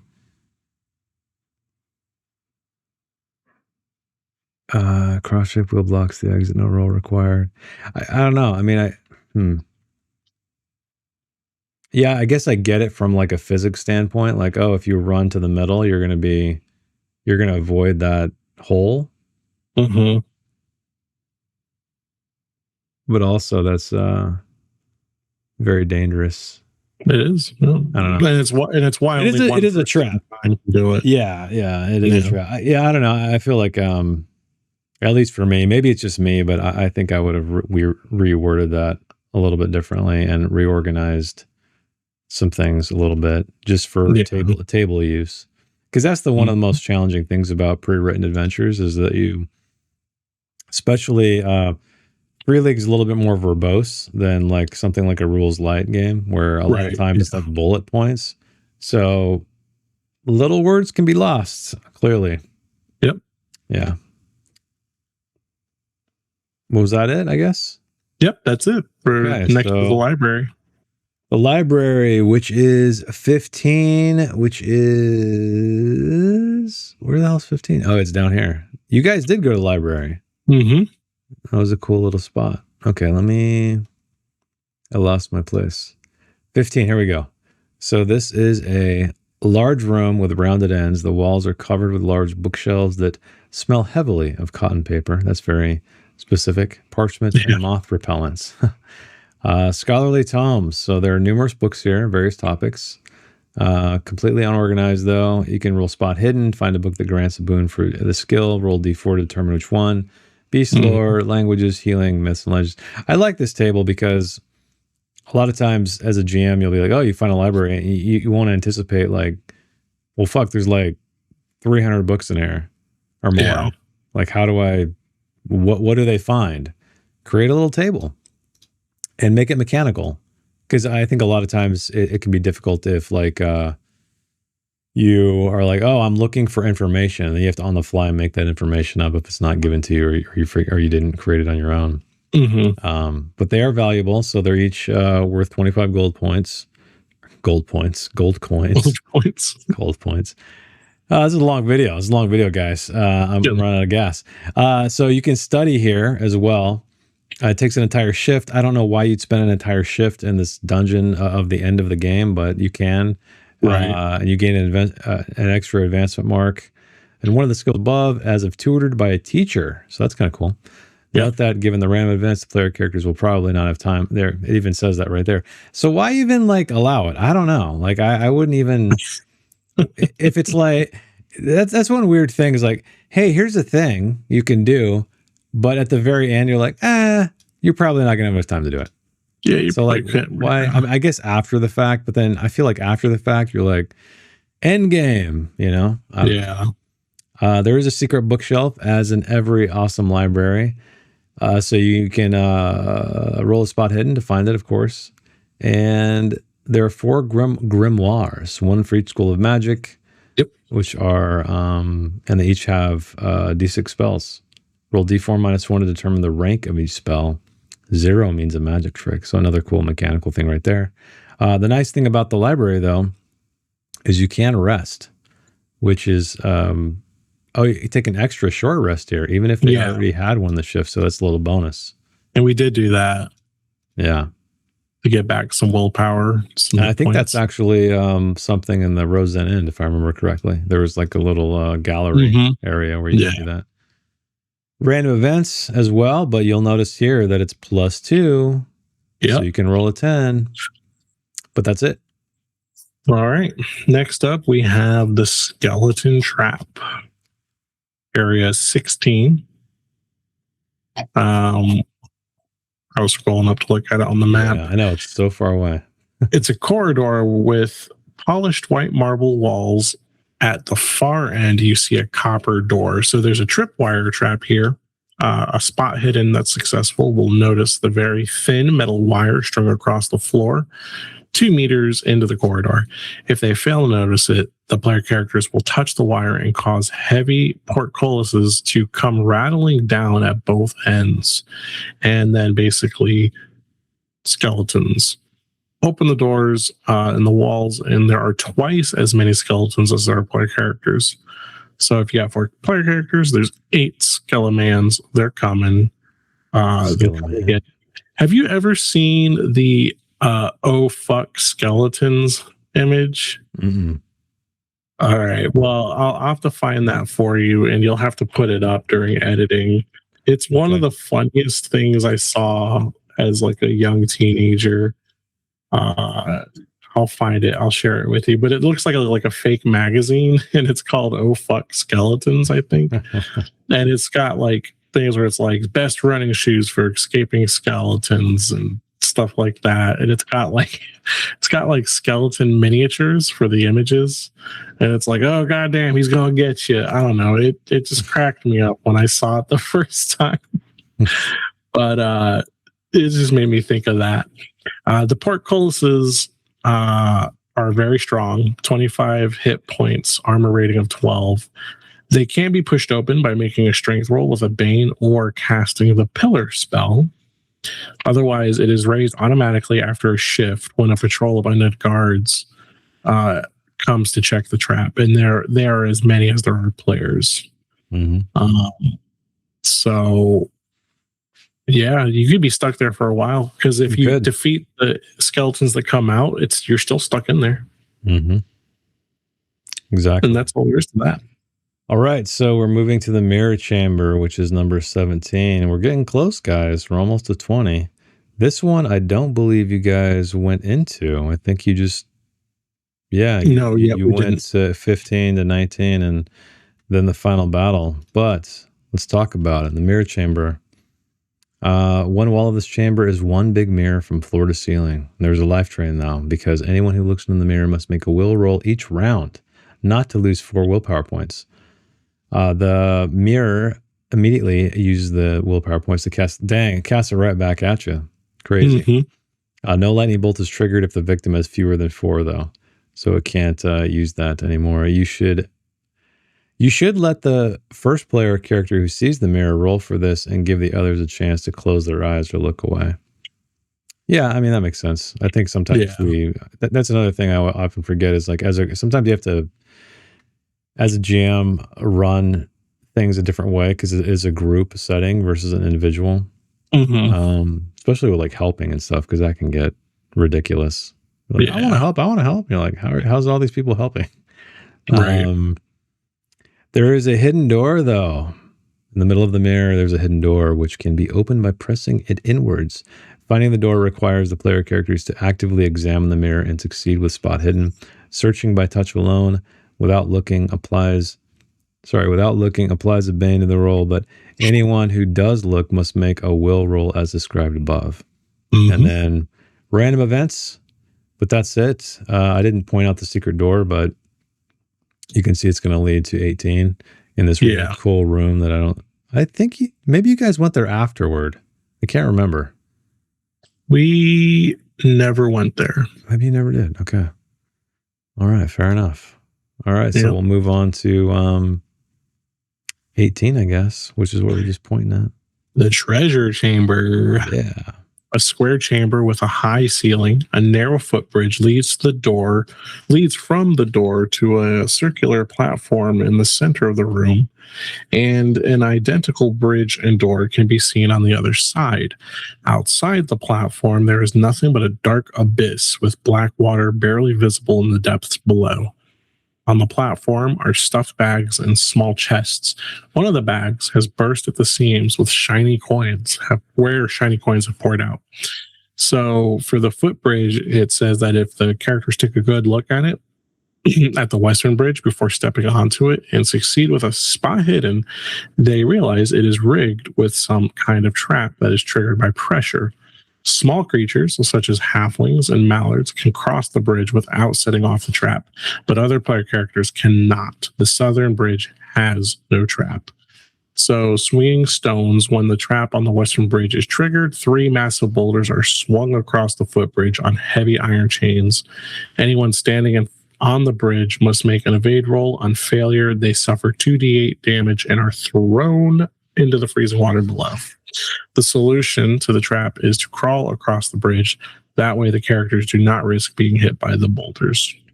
Good plausible solution to think of. I could picture a player being like, how low are these boulders swinging? Does it look like I could crawl underneath them? The freezing water, it's just freezing water. It acts like the freezing water in previous entries here, so I won't go over all that again. The only other difference is that you're taking, or no, it's even the same, d6 bludgeoning damage once you crash down in there. It's pretty much the same. Swimming checks, bushcraft rolls for resisting cold, yada yada. The difference with this one, though, is you can climb up slippery walls, but no, that's the same as well. It requires 2 acrobatic rolls with a Bane. Others can help.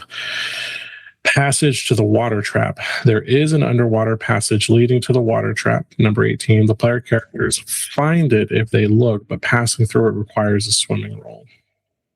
And then for the treasure on the platform are treasures from both Sathmog's realm and Eladane's empire, which I think that's cool. Equivalent to 7 treasure cards. That's a big haul.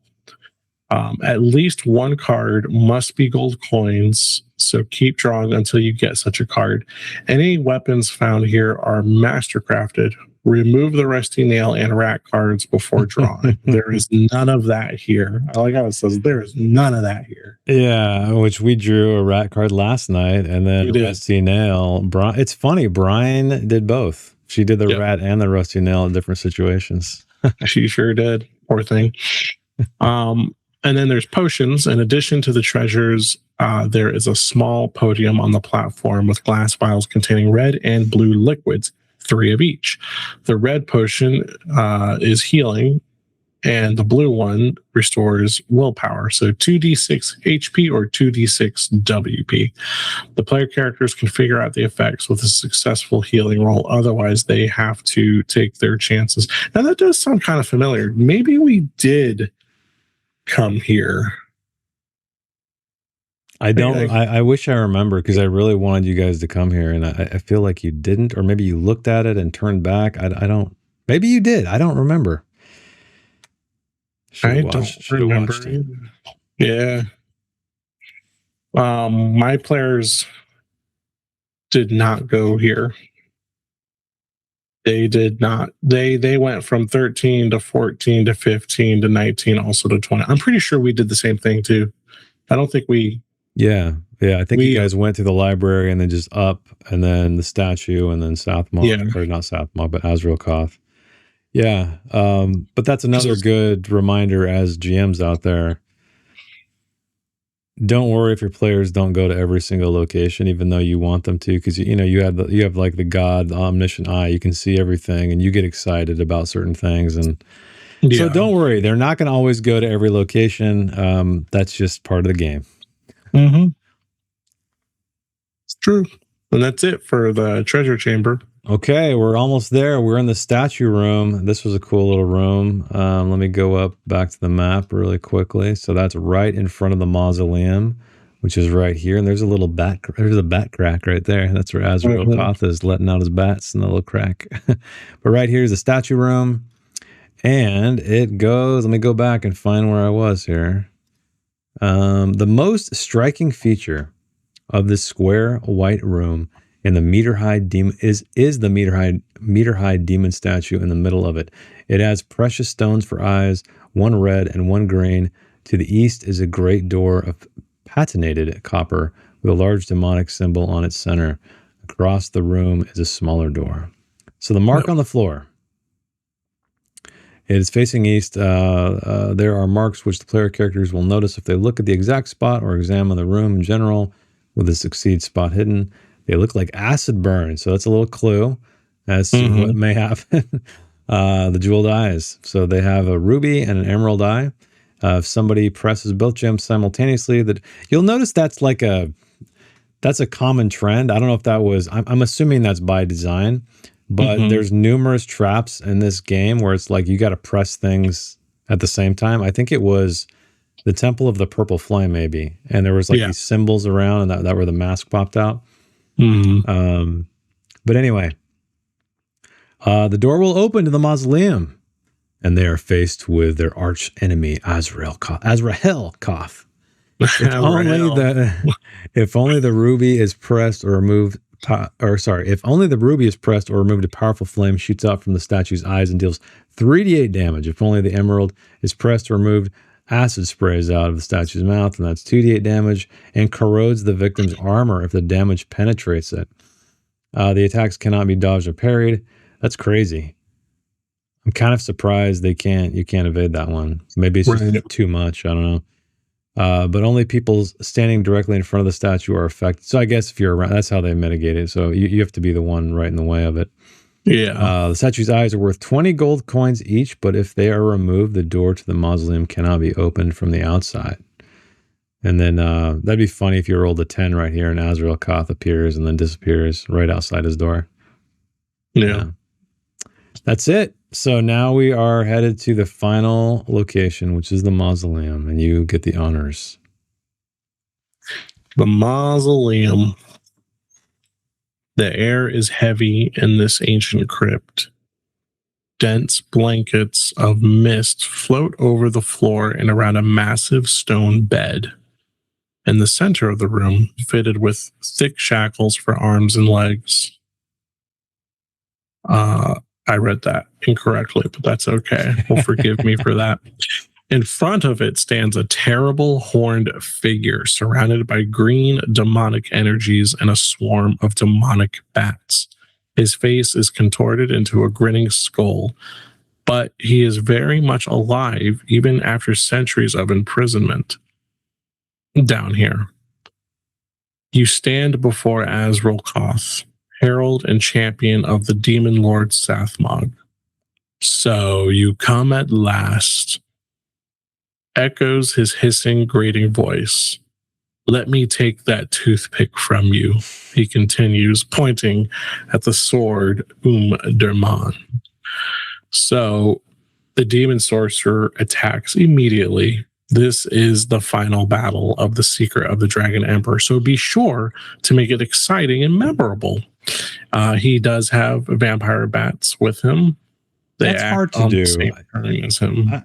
I wish, that's always hard for me to do, because you do want to make it exciting and memorable, but you're also in a square room with nothing else.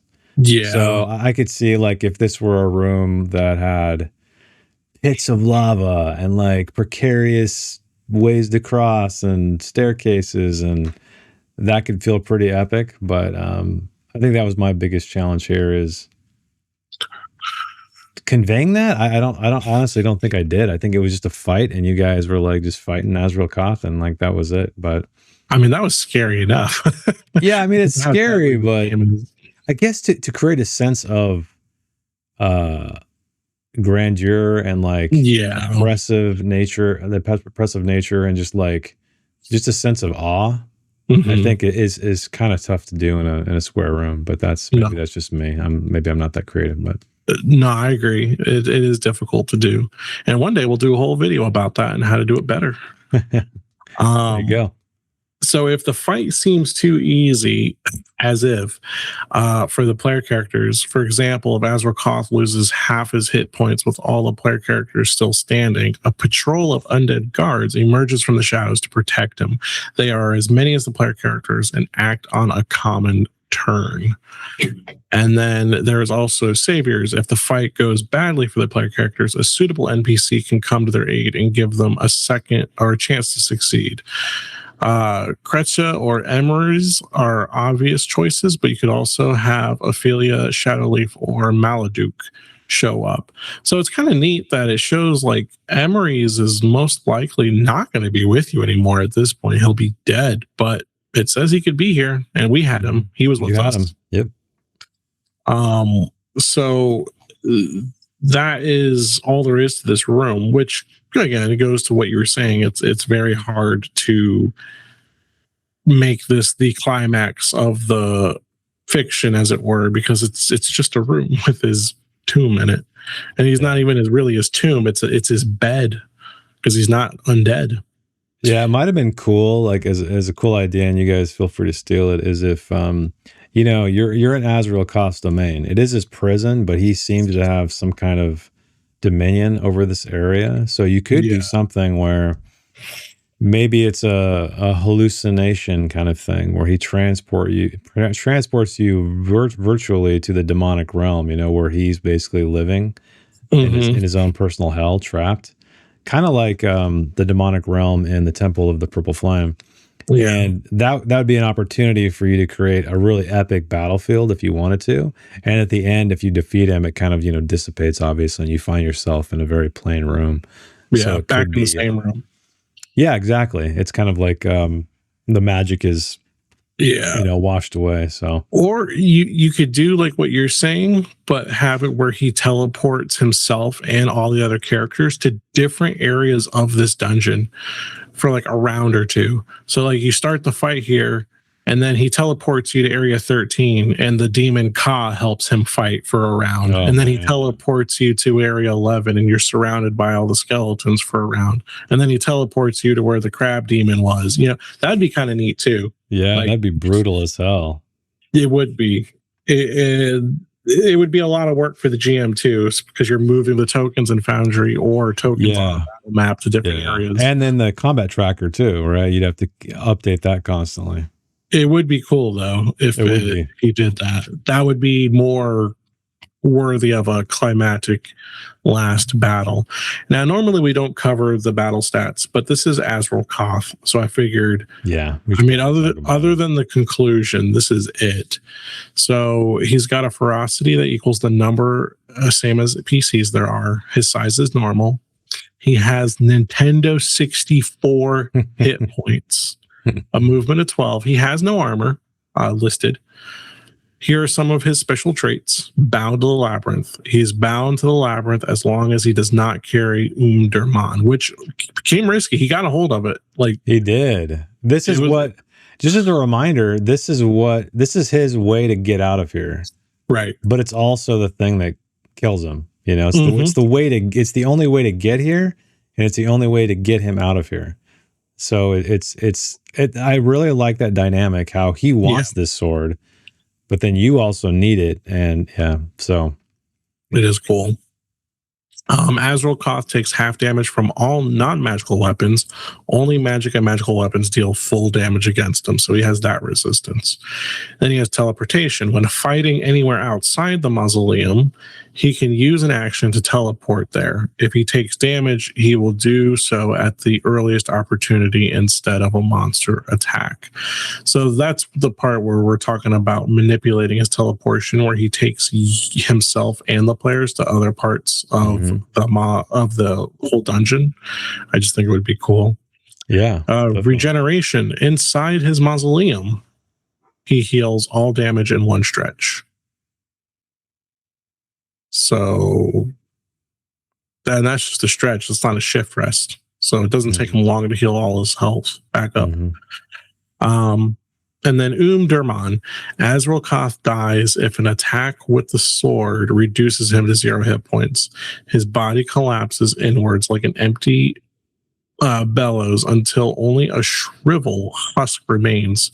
If reduced to 0 hit points by any other weapon, he wakes up with full HP after one stretch.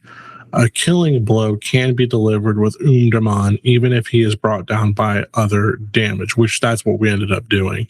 Because you described how we pretty much brought him down to 0 hit points, but he was still alive. And we're like, oh, quick, finish him off with the with the obvious weapon to do it with. Note that Azrael is not a demon himself, so he is not affected by Umderman's special effect against dragons and demons. However, the sword does count as a magical weapon. And then for his attacks, he's got basic stuff and some cool stuff. So Clawed Hand, 2d6 damage. Malediction, Azrael shows a player character showers a player character with a demonic curse. The victim must make a will roll with a bane to resist fear. And as we discussed really early on in this episode, fear is actually a big deal. Deathly Cold, he emits an icy chill, 10 meters. Everybody around him loses D6 HP and D6 willpower. And armor has no effect. That's awful. Mm-hmm. There's nothing worse in this game than losing your willpower as well as your hit points. And they become cold, which when that happens, you can't heal hit points or HP or WP naturally until you're warm again. In addition, all victims are frozen and unable to move or perform actions, not even reactions. On each turn, the victims can make a strength roll to break free. So Deathly Cold, that's really dangerous. His fourth attack is Life Drain. So he inflicts D10 damage and heals himself by the same amount. And this attack cannot be dodged. A player character carrying the sword is, however, immune to the attack. Then there's the Black Flames of Sathmog. He opens the door to Sathmog's realm, and black fire fills the room. All player characters within 10 meters suffer D8 damage and must roll against will to resist fear. So again, like when Jason was talking about transporting you to a demonic realm, if the Black Flames of Sathmog gets rolled, sure, teleport everybody into a cool, interesting, deathly realm like that for a few rounds. When you do enough damage to them, maybe it pops you guys back into reality, whatever you want to do. Sixth attack, Dominating Gaze. Azrael fixes his eyes on a player who must make a roll against will, not an action. On failure, the victim must immediately perform an attack against another player. That happened to us once at least, maybe more than once. I remember Bramble having to attack somebody, which was bad because he was like the hardest hitting character we had at the time. Mm-hmm. Another player character loses their turn in the round unless they already had it. The attack cannot be dodged, but a player character wearing Umderman is immune. And because Azrael is a final boss, he has a 7 and 8. Most monsters have a D6 attack. He has a D8 one. And his is Fight for Umderman. If Azrael does not have Umderman, he storms up to whoever carries the sword and tries to tear the weapon from the player character's hands, which he did successfully from Peabody. I remember we love Peabody so much. We gave him the campaign winning sword to use. Wow. He deserved it. The victim must make a swords roll with a bane, not an action. On failure, Azrael takes the sword. The attack cannot be dodged. If the sword is on the ground, he will simply pick it up. And if he gets a hold of the sword, he can be disarmed with a successful roll for any weapon skill with a bane. And then he will attack with the sword. He attacks a player character with a sword instead, and the attack inflicts 3d10 slashing damage, but can be parried. My God, that's a lot of damage. I know. 3d10. Ouch. I love how they gave him one Uber attack, too. Yeah, he has one good, really. But yeah, it's on two results, too. Yeah. Which is cool. Well, I guess it's time to talk about the dramatic conclusion. Yep, it's all yours. Beautiful illustration by Johan Egerkrans of a dragon. Mm-hmm. And the notes here. that if Azrael is slain, the corrosive mist over the island dissipates completely. And the demon sorcerer may be defeated, and the player characters earn another heroic ability, but many questions remain unanswered as they leave the labyrinth beneath the Mirror Lake. What is Sathmog planning? What should Umdurman be used for? And who exactly was the Dragon Emperor Elidane? Are the dragons involved somehow? If you want a hint at the answers to these epic questions, you can read out or act the text in the sidebar to the right as the player characters reemerge into the daylight after the final battle. Some of these threads will be explored further in future expansions of Dragonbane. Ooh. Yeah, so here's the meeting of the dragon. So yeah, you step out in the daylight and you see this, the mist is dissipated. It's a barren island in a new light. Black waters of Mirror Lake around you, twisted bodies. And then you see a dragon, majestic creature with shimmering green scales and enormous wings. And he thanks you. You have saved the light and the cleansing fire. The three-tongued one was stopped at the threshold of this world, and Umdurman is once again in safe hands. So the time of great cleansing is nigh. Elidane awaits his sword. He awaits his faithful servants. He will summon you when the time is right. And that's it. He just flies off into the sky majestically. Yep. And then what happens next? So you have eliminated a serious threat to Outskirt. They will probably have built up quite a reputation in both the village, So you're returning as heroes, like at the end of Star Wars. Yeah. Earls, perhaps they are appointed Earls of the Misty Vale and set to mediate between orcs, humans, and otherkin. This is something you can develop into your own adventures. The wild card in all of this, though, of course, is Sathmog, who still plots his revenge from beyond this world. His servants are legion, licking their wounds until they are ready to fulfill their holy oaths of vengeance against Elidane, as well as the player characters. That also mentions the Knights of Elidane are another concern. What's the deal with the dragons in Dragonfane Peak, or the Dragonfane Peaks? Of another player characters that have early managed to upset the delicate balance between dragons and demons? Who knows? But that's it. That's up to you as the GM to decide. Mm-hmm. All right. Well, that is most definitely our longest episode, longest adventure we've covered. Let us know what you guys think in the comments. Hope you enjoyed this series. If you've been with us the whole time, I think we got a really great response to it. So clearly it's something you guys want to see. We'll probably do this for Path of Glory when we're not even a third done with that yet. We're getting close, but right. I think we'll probably do that once we wrap that. And then, but like I said, if there's any other campaigns or single adventures even that you want us to review, I guess, or overview, even though we haven't played them, let us know. Happy to do that too. But I think next, anyway, we're waiting for the official final release of the Book of Magic, because I know that's been a request on the channel.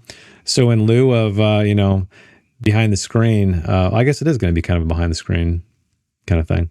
Anyway, well, I guess players can use it too. It's not specifically for GMs, but that's what we're going to be doing next. And my thought is, and you guys let us know if you guys think differently, is to just take it school by school, like a video by school school per video. That's what I'm looking for.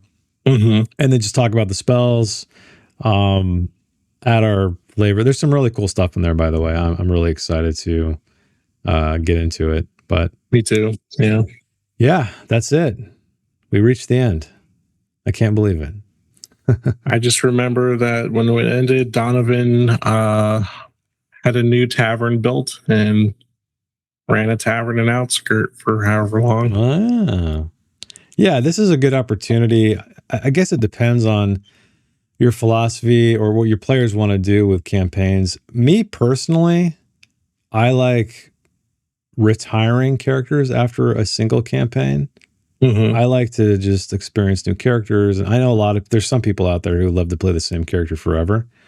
Right. But I think it's fun for me anyway, as a player, to put these characters on pause. They still exist in the world of Dragonbane, but you're playing a new campaign with new characters and new circumstances, and I don't know, that's always fun. But yeah, I liked our ending. It was like Donovan was going to stay to do his tavern. Bramble was going to venture out further to to more safely now study the architecture and the stonework. Gideon was going to go with him because he wanted to see more monsters and kill more monsters. And then Sariel didn't want to go back to her kingdom that she's from. So Donovan was like, well, you can stay at my tavern as long as you want to and just keep exploring around here. So it's like, yeah, I like to think that they're all still out there. They're doing stuff. Yeah. It is cool that to think that these characters, they still exist in the world, and their paths may cross, yet again. Yeah. I mean, they're probably traveling right now together, and they stop at Donovan's to get rest and food and drink and shit. What did Peabody do? I can't even remember. Peabody, I'm trying to remember what we did with Peabody. I think he just became like a big, hot shot for Maladuke's forces. Like he is just the goblin who was like, a lieutenant basically now for them. I think maybe he probably stayed. I think they all stayed together pretty much to keep exploring the area. And Donovan was like, I'm too old for this shit. I'm gonna keep the tavern open. You guys can come see me. And, pretty much have food and drink on the house whenever you want. And he eventually definitely brought his wife's ashes up to the peaks, but not yet. He was going to run the tavern for a little bit because remember, Donovan's thing was he wasn't meant to come back from that. When he went to bring his wife's ashes to the peaks of the Dragonspire Mountains, that was it. He's pretty much going to let himself die up there so that he could be with her again. But he made these new friends, so he had a reason to keep going again. And so one day, maybe that'll be like a little homebrew short campaign where like Donovan's like, I'm ready to bring my wife's ashes to the peaks, and maybe we'll have those characters help him go there, and it'll be a fun adventure keeping him alive long enough so he can die at the top of the mountain. What a quest line. I know, that'd be hilarious. No, it was a great ending. I thought it was cool. It was cool to reach the end of the campaign as well. I think this is probably the first campaign that's actually I've gotten to the end of. I feel like I've played so many games over the years where it either peters out or people move or something happens, because campaigns take a long time. I think it's just like 47 episodes or something like that. And I'll tell you right now, Path of Glory is going to be more than that because we're at 27. Right. And there's so much more to do. So it's a long haul.